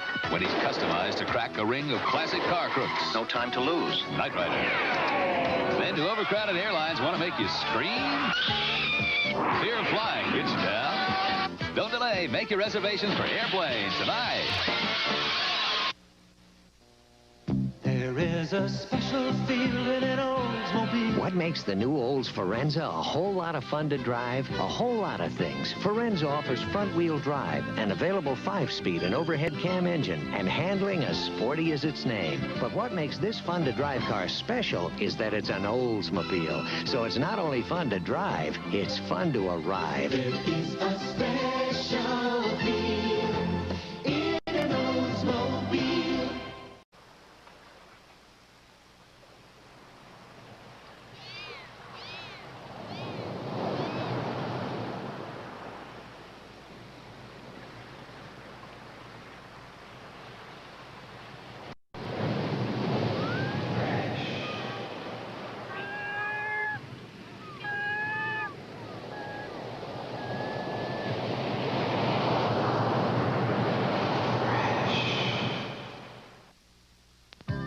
Gene Anderson, King 5 News at 5, weeknights. No score in the third quarter. Defense has prevailed. There is Floyd Peters, the man they call Sergeant Rock, coaches the defense for the Cardinals. He was a defensive coach with the 49ers when I was playing there for several years, and has done a fantastic job every place he's been. Third down and 3 from the 27-yard line. Lomax is audibly. Handoff to Anderson. Anderson doesn't get the first down. Looked for a moment like he might. Nash made a fine play, swarming over there to bring him down.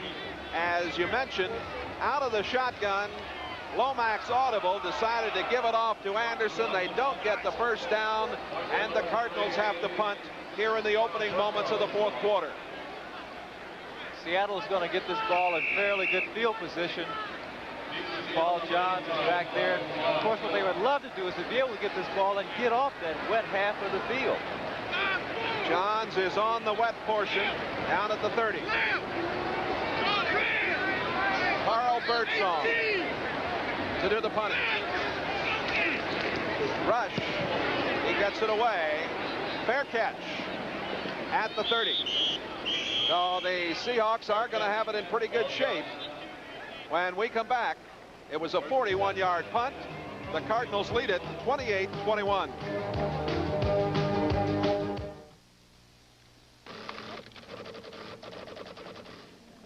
You're all set, sir. Good time. You're watching a ticket agent's class at the American Airlines Learning Center.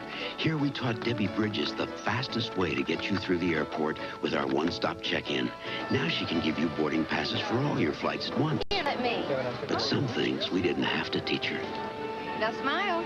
We're American Airlines, doing what we do best.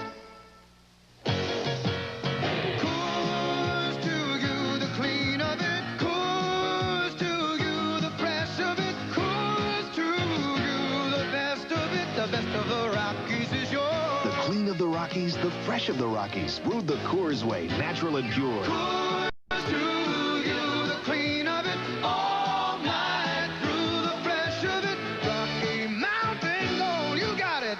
The best of the Rockies is yours.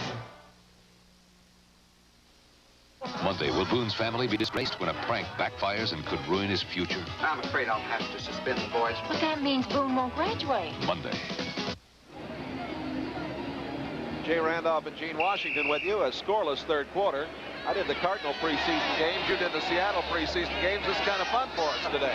Well, they didn't have any defense at all in the first half, but I think they went in the locker room and said, gentlemen, defense is 50% of this game. First and 10 from the 31-yard line. Craig going to put it up. Has time. Throws. Largent. Largent all the way down to the 45-yard line and a first down. Wayne Smith, number 44, on the tackle. Largent getting a big reception as the Seahawks try to get back in this one. But look at this throw. That's a beauty. Dave Craig just drills it in there. And that's what a receiver wants when he's downfield about 15 or 20 yards. You don't want that ball in the air a long time to give the defensive back time to recover. So you want a nice crisp throw. You can see as soon as he broke, turned to the middle, the ball was there on time. Largent, 7 for 110, 2 touchdowns. First and 10 from the 45-yard line. Young coming in motion. Craig over the middle, going long. Largent, touchdown, Seattle. Two big plays for Craig and Largent, and the Seahawks are within a point of tying this one up. He beat the rookie Lionel Washington. Again, boy, I tell you, Largent and Roy Green are putting on some show here today. Largent with 3 touchdown passes caught. Green has caught 4 for St. Louis. Here it is again. Well, Largent had him beat so much, Lionel Washington, you know, he tried to make a lunge to catch up, and he just fell down. Washington ran right by him, and Dave Craig delivered a beauty. Johnson can tie it up. And he does. We have 13:09 to play. The Seattle Seahawks have battled back, and they tie it up here 28-all.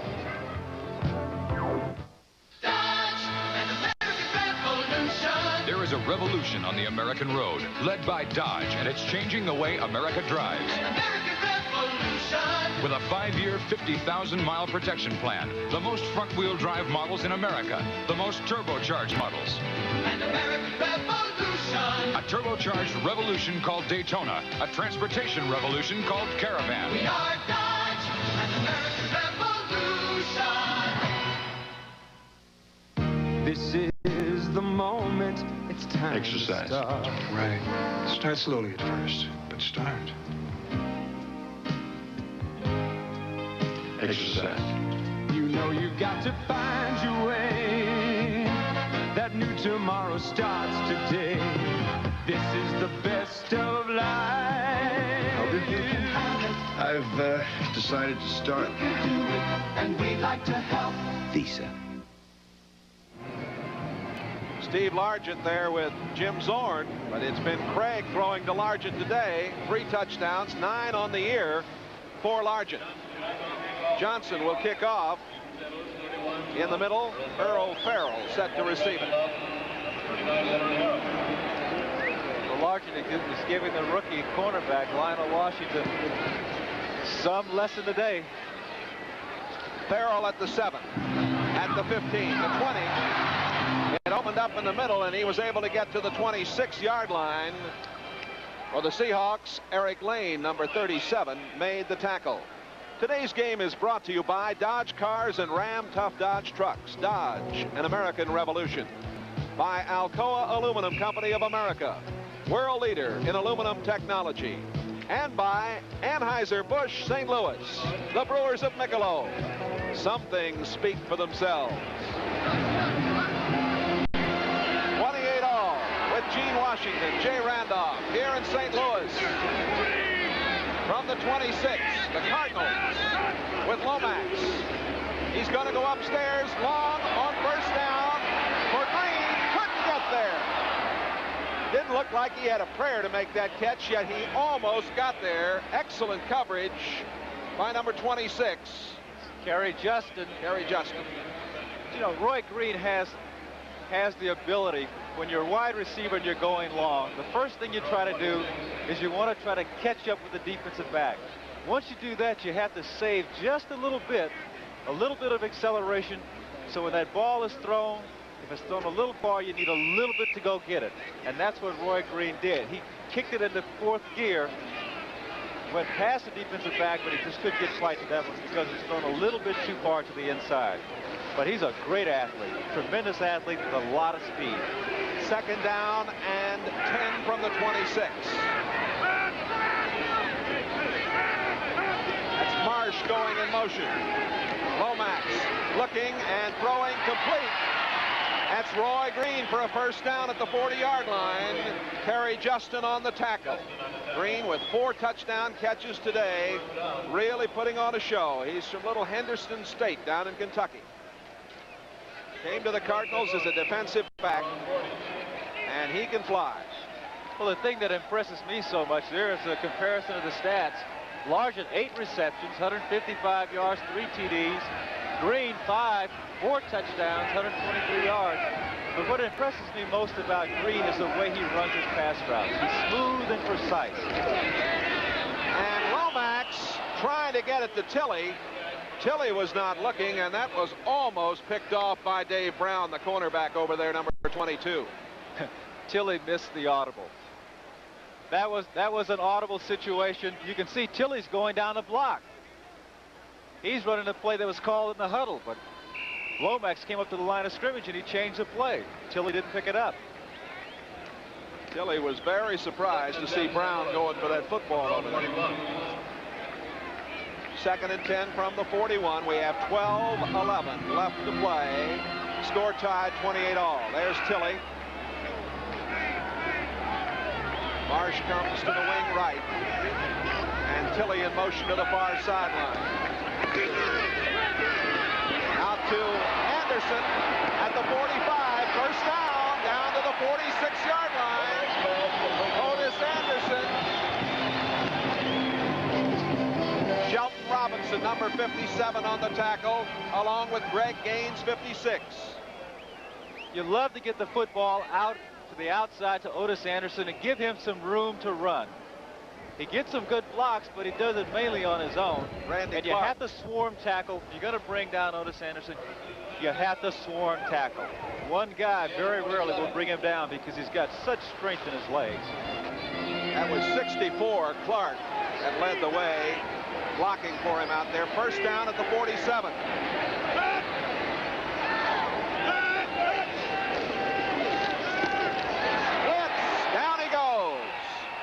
Bruce Scholes, number 58, came in to make the play.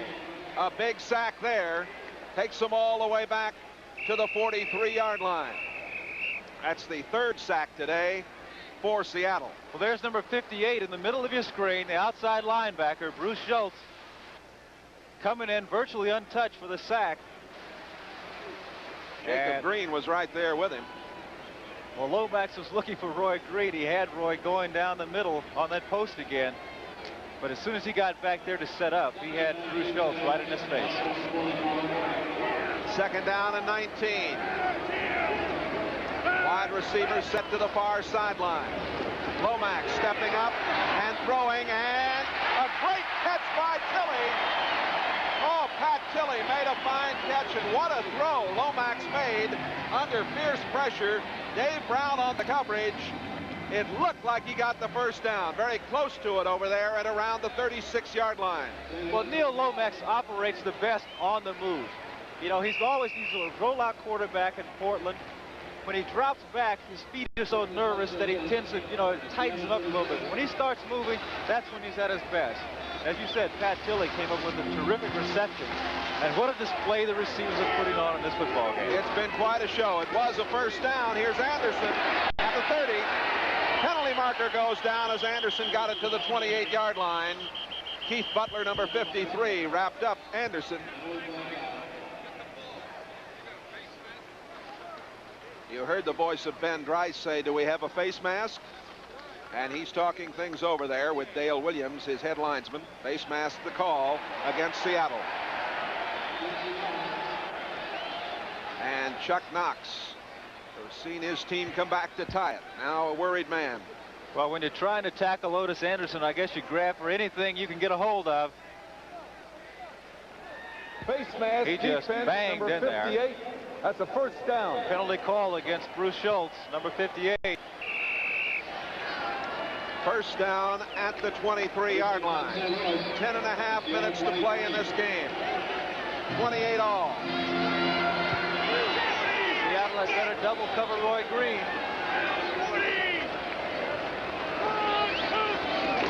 Randy Love is in the game. That's Love. Love gets it inside the 20-yard line. Randy Love out of Houston has played basically on the specialty teams. He has 96 yards and a 3.6 rushing average coming into today's game. Green 79 and Schultz 58 on the tackle.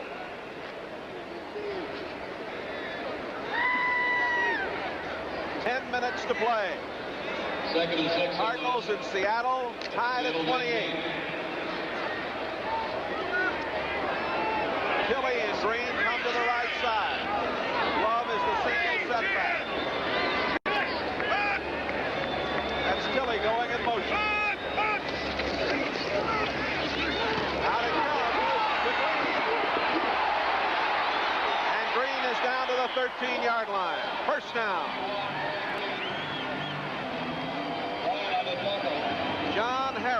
44 made the stop as Green got the job done. How would you like to be number 26, Kerry Justin? Look at this. He's coming up. Now he's got two blockers going to come. Oh, two big linemen. Out, didn't they? They really wiped him out. Two linemen coming out about 260 each. And there's 26. Look, he just disappeared from your screen. 9 minutes to play. First and 10 for the Cardinals. At the 12. Randy Love. Nothing there as Love could not get outside of Greg Gaines. Gaines has played a fine game today. Number 21 also there, Paul Moyer. And Jeff Bryant, number 77. He strung that play out. Did a good job.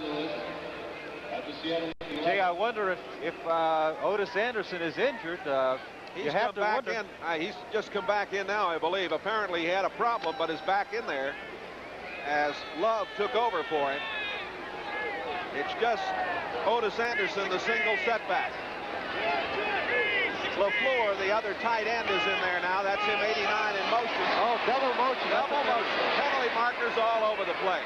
They give it to LaFleur, and he's down to the 3, but they're going to bring this one back. You can't do that. Only in Canada. Only in Canada, right. Or on the sandlot somewhere, maybe. Well, you can. There's one now. And here comes up. Well, this will cost them. Chuck Knox looking out at the scene.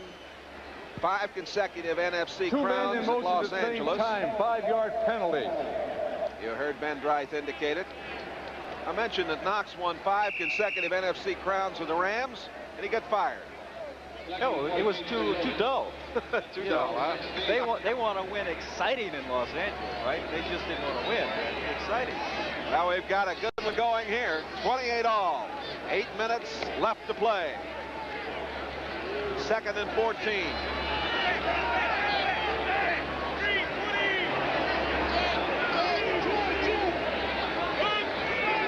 Oh, there we go again. Timeout. Timeout, says Lomax. He says, we got to get this figured out.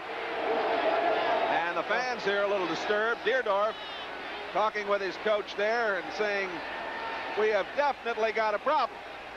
Well, timeout, St. Louis, first timeout. Yeah. Well, with the timeout, the Cardinals will try to get things squared away. We'll take time for this message.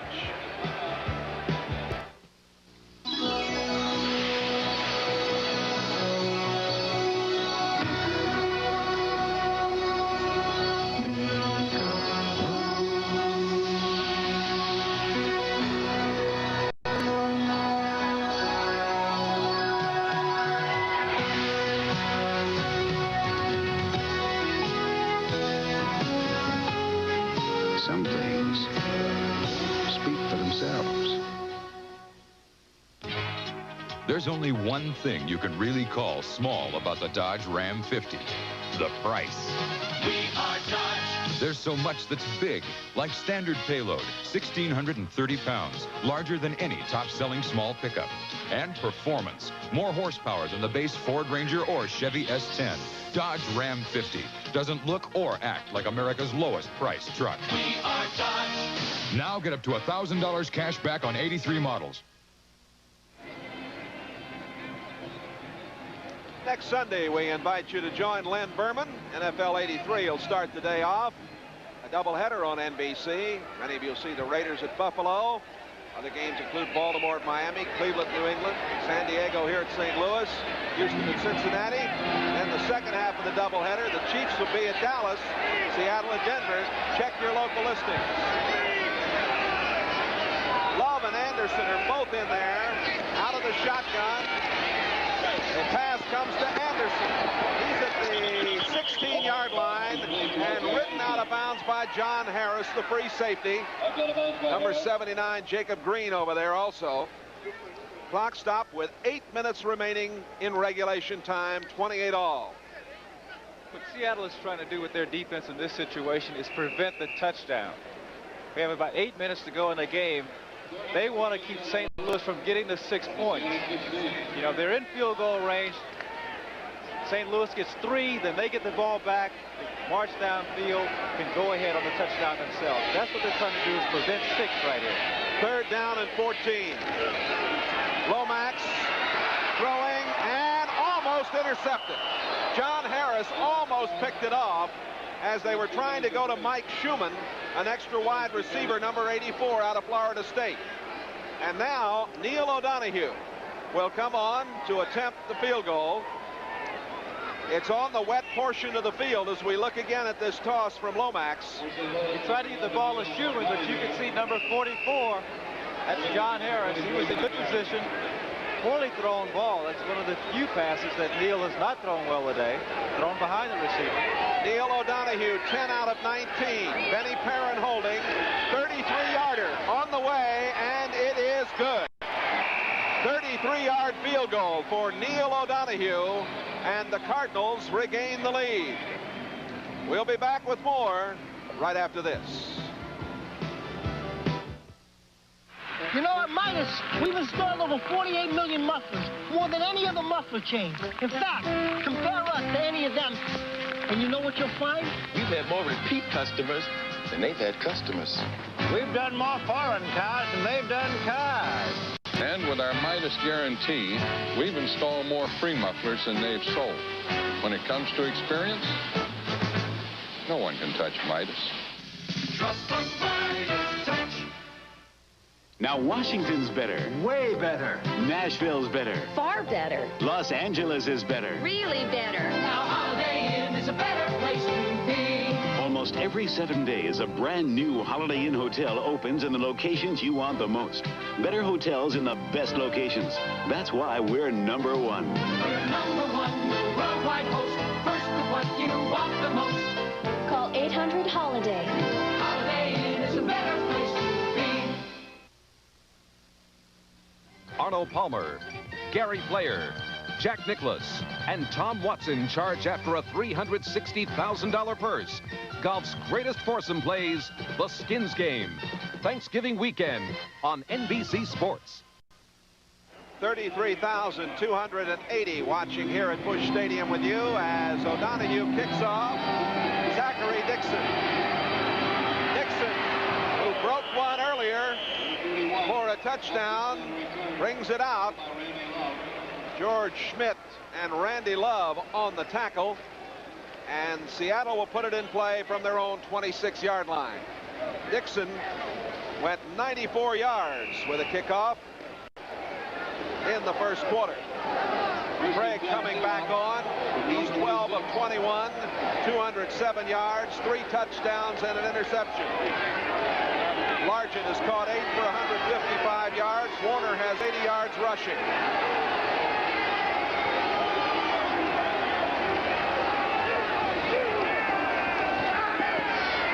Craig throwing, and it is complete at the 35-yard line to Paul Johns. Wayne Smith, 44 on the coverage. New England leading Miami 17-6 as we take a look at this again. There's Paul Johns, number 85. He just runs about a 12-yard square out. Of course, the defensive back, that's number 44, Wayne Smith. When he has man-to-man coverage, particularly when your team is leading, he has to give you room. He can't let you get on top. So that opened up that little pass out to the flat. In that New England game, Steinfort has just kicked a 21-yard field goal with a minute and a half left in the third quarter. Warner and Hughes in the backfield. The handoff going to Warner. Warner bumped out of bounds hard on the far sideline by number 48, Lionel Washington. Looked like he got the first down. The Jets lead Buffalo 17-14. Leahy has just kicked a 48-yard field goal. A minute left in the third quarter. Green Bay 22-21 over Minnesota. Kansas City continues to defeat Cincinnati. Chicago over Philadelphia now in the fourth quarter. Cleveland 20-0 shutting out Tampa Bay in the fourth quarter. And Houston 27-17 over Detroit. Pittsburgh leading Baltimore 17-6. Here it is 31-28 Cardinals. Craig going downfield, and it is incomplete. Paul Johns had a shot at making the catch. Lionel Washington was right there with him. Paul had his hands on it. It was a great throw from Dave Craig. He gets inside. He's going to the outside. This is a beautiful throw. Oh, right in the Probably hand. should have made that catch. He's been a real spark since coming back from the knee injury. He was injured in preseason. You know, when he came back, he broke a punt return for 75 yards. And that goes a long way for building your confidence. Coming into today's game, he leads the AFC in punt returns, a 13.3-yard average. Dornick is in the game now, along with Warner. Out of the shotgun, they give it to Warner. Warner cuts it back in the middle and didn't get much as Curtis Greer, big number 75, #1 draft choice in '80 out of Michigan, made the play. Clock running as we come to 7 minutes remaining in regulation time. The Seahawks have 3 timeouts left, the Cardinals 2. It was 28-21 Cardinals at halftime. We had a scoreless third quarter. Seattle has a touchdown. The Cardinals have a field goal here in the 4th period. Warner's out of the game. Harold Jackson is in there. Byron Walker in. 4 wide receivers, 3rd and 9. Cardinals showing a blitz. Craig throwing, and the catch made by Dornick. And they call it incomplete as he was banged hard by Cedric Mack, the extra defensive back for the Cardinals, number 47. Oh, it's punting time coming for Seattle. Well, the Cardinals weren't giving up anything deep for Seattle to throw underneath the coverage. And look at this hit. Oh, that's picture perfect. That's number 47, Cedric Mack. When you're catching a football like that and you have to jump up high, someone hits you. Unless you have your hands wrapped around that ball tightly, it's almost impossible to hold on to it. Jeff West, 7 punts today, 39-yard average. Willard Harrell downfield, set to receive the punt. 6.5 minutes to play. Harrell at the 25, at the 30. Gets it up to the 34-yard line. Penalty markers are down. Keith Butler, 53, was there to make the tackle. And there is a marker down, and Ben Dright discussing things. Probably it's against Seattle. The outside men, or not necessarily the outside men, but someone got downfield before the ball was punted. So they have an illegal man downfield, and St. Louis, since they have the ball in good position, will illegal probably decline man downfield, number 37 on the kicking team, decline the penalty. First down the other way. Oh, the Cardinals have it. Jim Hannafin's Big Red leading the Seahawks 31-28 here at Busch Stadium in St. Louis. We'll be back right after these messages.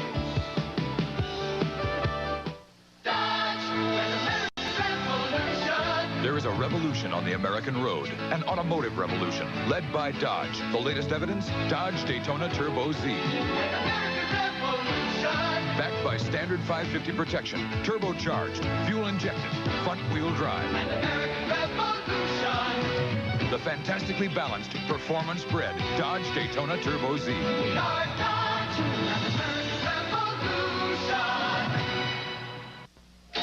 With all these points, the record's mine, that's clear. Let's buy a man a nice cold beer. Bull! Bull! You get a big ballroom when the bull is here. The Schlitz Malt Liquor Bull will give you more drinks than beer. So don't save here, just save more. The Schlitz Malt Liquor Bull. Hey, the bull really scores! No one doesn't like the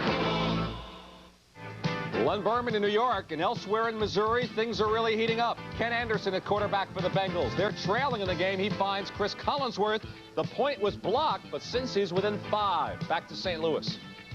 All right, thank you, Len. And, of course, Anderson coming back after the neck injury. Looked very, very sharp. That 55-14 victory last week over Houston. Lomax has been sharp. 19 out of 25, 241 yards, 4 touchdowns, all to Roy Green. First down from the 33. Cardinals with Otis Anderson running the football, trying to run the clock here. 6 minutes, 10 seconds remaining in regulation time. Anderson now has carried the ball 23 times for a total of 98 yards. Well, you saw the clock just ticking away. We're down to 5 minutes, 55 seconds now. I think, you know, a lot of times, though, you have a tendency to get very conservative in this situation. There you see a score. That's the final, Cleveland over Tampa, 20-0. But you can get conservative and go away from the things that got you where you are. Otis Anderson has limped off. Randy Love, number 40, is in there. And that's Love getting about a yard. Love, as we told you, basically a special teams player, but getting an opportunity to run today because of an injury to the talented little running back Stump Mitchell. There's Anderson. He's off. That's John Omohundro, the Cardinal trainer, the balding gentleman to his left. Joe Nash on the tackle. And now coming into the game,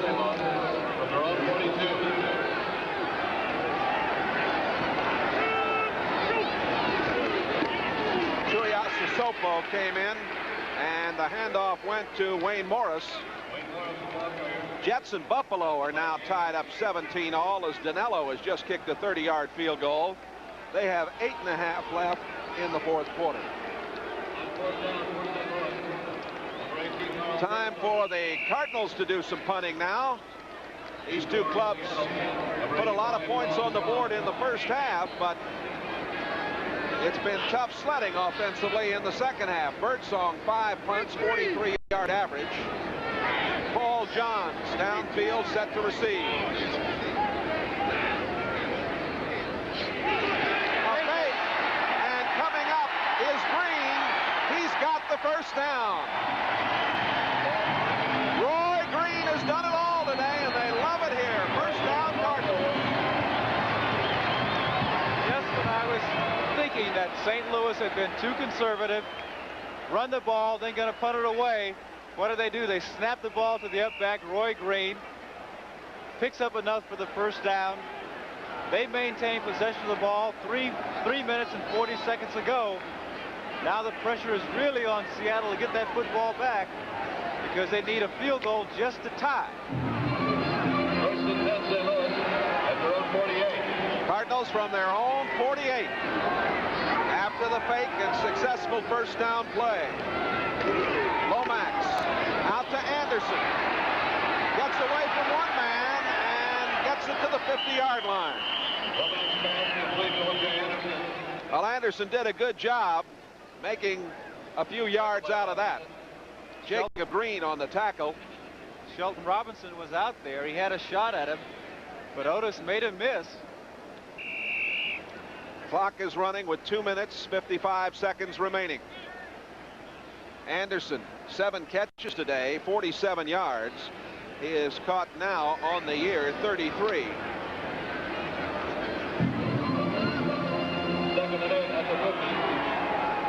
Seattle has 3 timeouts left. The Cardinals with 2. Clock running. Penalty markers go down. Tootie Robbins, number 63, the right tackle for the Cardinals, made a move, and it'll cost them 5. There's Ball Tootie. Start, offense 63. Tell you how good a prospect this guy is. He's 6'4", 278 out of East Carolina. They have a fine football team, and they say this fella at 278 can run the 40 in 4.8. How about that? That's putting them down pretty good. Fast as a lot of defensive backs. That's right. Second down, 13 from the 45. Marsh in motion. Lomax to Marsh. Marsh to the 45-yard line, short of a first down. He got inside the 45. The tackle made by Dave Brown, number 22. Marsh, the number 2 draft pick out of Michigan. He's been injured much of his career, and that's hampered him. They had high hopes that he would do a job for them at tight end, but those hopes have not come to fruition the way they had liked. You see Lomax coming off as we're going to get the 2-minute warning right now. 2 minutes left to play in regulation time. And 31-28, the Cardinals lead Seattle. Now, here comes another one of those fantastic finishes.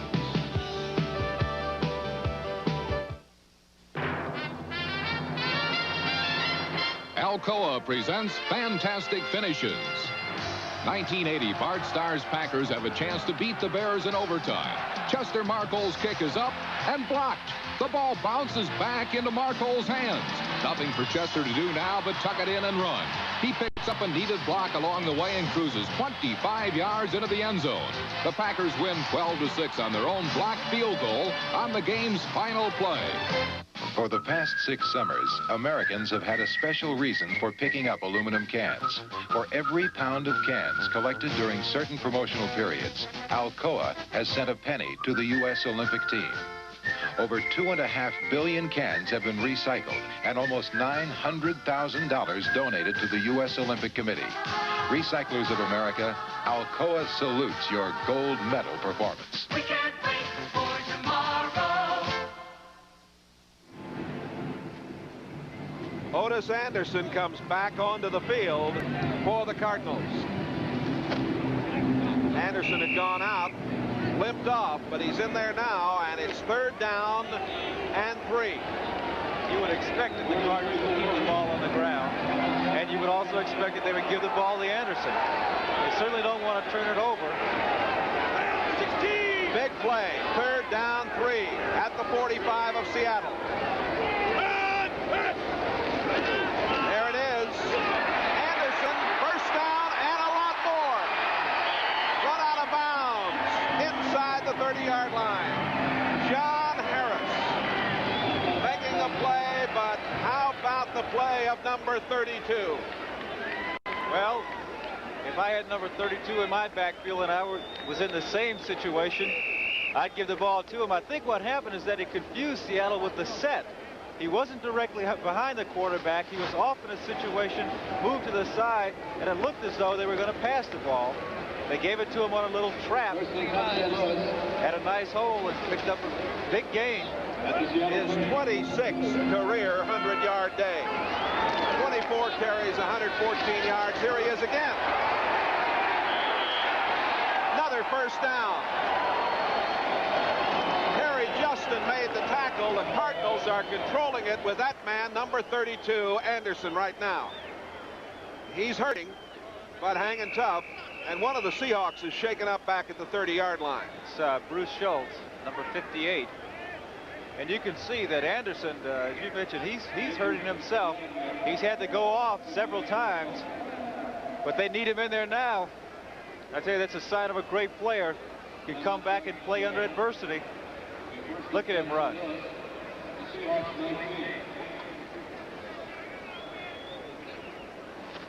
Seattle timeout is charged because of the injury in the last 2 minutes. 31-28, the Cardinals.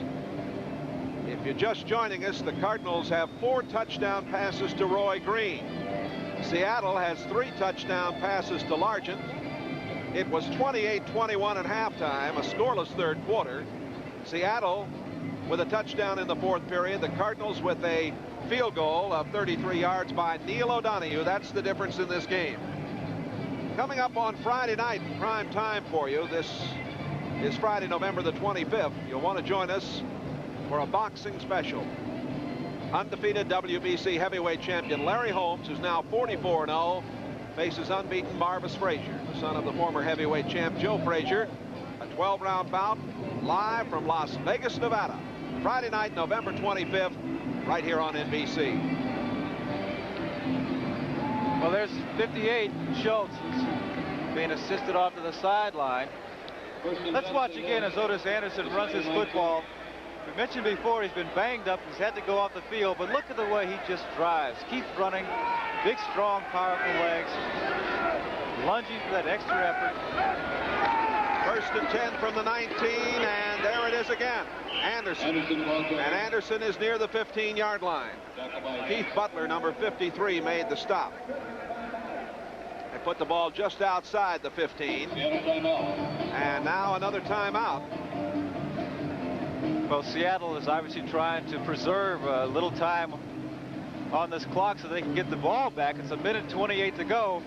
The problem is, though, if they don't stop the Cardinals right here, they're really not going to have much time. They're not going to have any time at all if they don't stop them here. And you know, the way Otis is running that ball, the way his line is blocking, I think they've blocked so much better today than they did last week. Last week, I think they gave up, was it 5 sacks, or they had 5 turnovers, but they gave up a lot of sacks last week. They've done a much better job of blocking today. Seattle needs to do something to try to disrupt that momentum, to try to get that ball back. So we may see them start blitzing right now. I want to talk a little golf with you. That might be as fine a foursome as ever been put together. Arnold Palmer, Gary Player, Jack Nicklaus, Tom Watson. November 26th and 27th, the Skin Game on NBC. And it comes your way on Thanksgiving weekend from the beautiful Desert Highlands Club in Scottsdale, Arizona. And you'll see it here on NBC. They're going to get it on there. The Skin Game. We've got it going here, 31-28. The Cardinals, 1:28 to play. 2nd and 7 at the 16. Anderson again. Didn't get much. It's really tough going in there. And the clock stopped with 1:23. Leading the way for the Seahawks, Keith Butler again. He's played a fine game today. And shaken up just a little bit, Shelton Robinson, 57. There's a final. The Kansas City Chiefs, John Malkovich, they're playing good football. They stopped Cincinnati. The Bengals had been much improved of late. And we're still thinking playoff, but are derailed a little bit today. Seattle now is out of timeouts, Gene. We have 1:23 left to play. While we have a moment, our thanks to everybody here in the booth today. Nice to be working, as you mentioned, in my hometown. Get to sleep in your own bed at night. That's very nice, and great to have you here. And our producer, Ron Kershaw, and veteran director Dick Klein, and all the crew bringing you the sights and sounds of the National Football League and this interconference action here today. And to the support crew here in the booth, our thanks. It's been a lot of fun, and we've still got 1:23 of the regulation time. Well, there's still plenty of time. I remember out in San Francisco in a playoff game against Dallas. About 1:20 to go. I'm sitting on the bench. We're going to play the Redskins the next week in the championship game, and Roger Staubach comes in, throws a touchdown, onside, get it, and throws another. All right, here is 3rd down, 5. See if they give it to Anderson again. They do. And he does not get the first down. Well, now you would anticipate they'll kick the field goal. The game was down to the 12-yard line. Number 77, Jeff Bryant over there with Greg Gaines, 56. And are they going to kick the field goal? They may not. They may just take the penalty. They may stay out there and just take the penalty. Then they'll kick it. Clock is running down to 50 seconds. And there's 14 seconds left on the 30-second clock. Now 10. All right, it is 4th and a long 2. The handoff to Anderson. Doesn't get it. 32 seconds left to play. And Harris and Green make the tackle on Anderson. And right now, Seattle needs a couple of big plays, the kind that they had earlier when Craig and Largent got together for 2 big strikes, and they moved right down the field. The problem is that they have no timeouts left. So if they throw the ball down the field, and in a prevent situation, the place that's open is in the middle of the field. So if they get a completion, they have no timeouts left. They're really going to have to hustle down to try to get another couple plays off.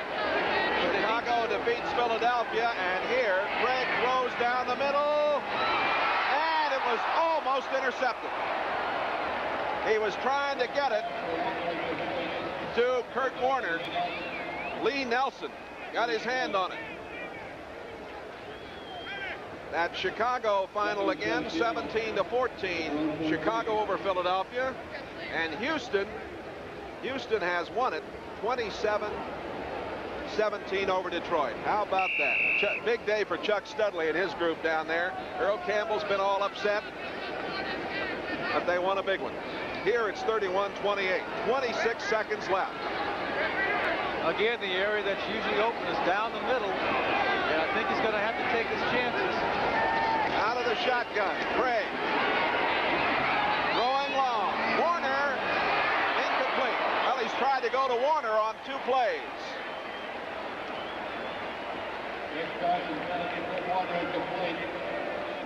This is Jay Randolph along with Gene Washington, Busch Stadium in St. Louis. 19 seconds left in regulation time. The Cardinals lead Seattle 31-28. A day when the Cardinals have had 4 touchdown passes from Neil Lomax to Roy Green. Seattle 3 touchdown passes, Dave Craig to Steve Largent. Right there, Mr. Fix-It of the National Football League. Chuck Knox, his club, coming in here 6-4, down by 3 right now, facing 3rd and 10 from their 14-yard line. Gene, they're out of timeouts and they're in deep trouble. Well, he's going to have to throw it down the middle. The only problem is no timeouts. Even with the completion, they're going to have to hurry down to try to get another play off. Safety. 2 points are added onto the board for the Cardinals, and with 11 seconds left to play, the Cardinals have got a big victory here as David Galloway came back there to make the play.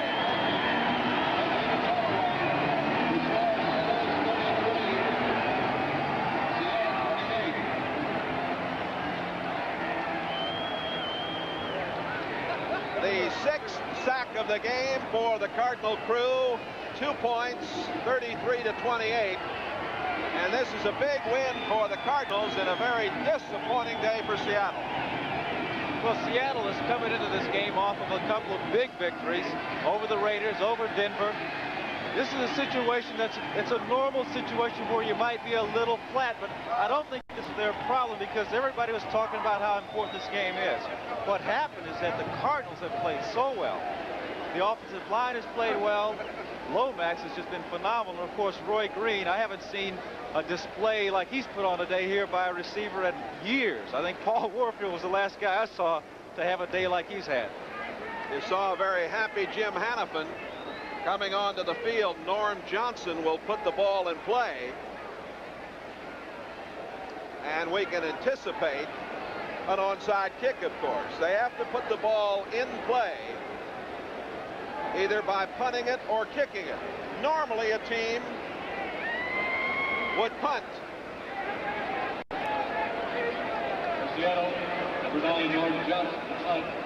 It is legal, of course, to do an onside kick, and we're going to see exactly what Norm Johnson is going to do. There it is. Tilley has it, as the Cardinals anticipated the onside kick. They had their skill people in there, and little Pat Tilley got it with 10 seconds remaining. Neil Lomax has had a splendid day. You folks in the Portland area saw him, of course, perform for Portland State magnificently in his collegiate days. Otis Anderson comes back into the game. Good job, Joe Dolan. Well, there's a happy Jim Hannafin. His team has played very well today. Pat Tilley, when he took that ball, was shaken up quite a bit, but he hung in there. The Cardinals are going to be 4-6-1. Seattle 6-5. Well, it runs out, and the Cardinals win it 33-28. This is the second meeting between the two teams back in '76. The Cardinals won 30-24 in the opener that year at Seattle. A big day for Anderson. Hannafin and Knox, good friends, have a word.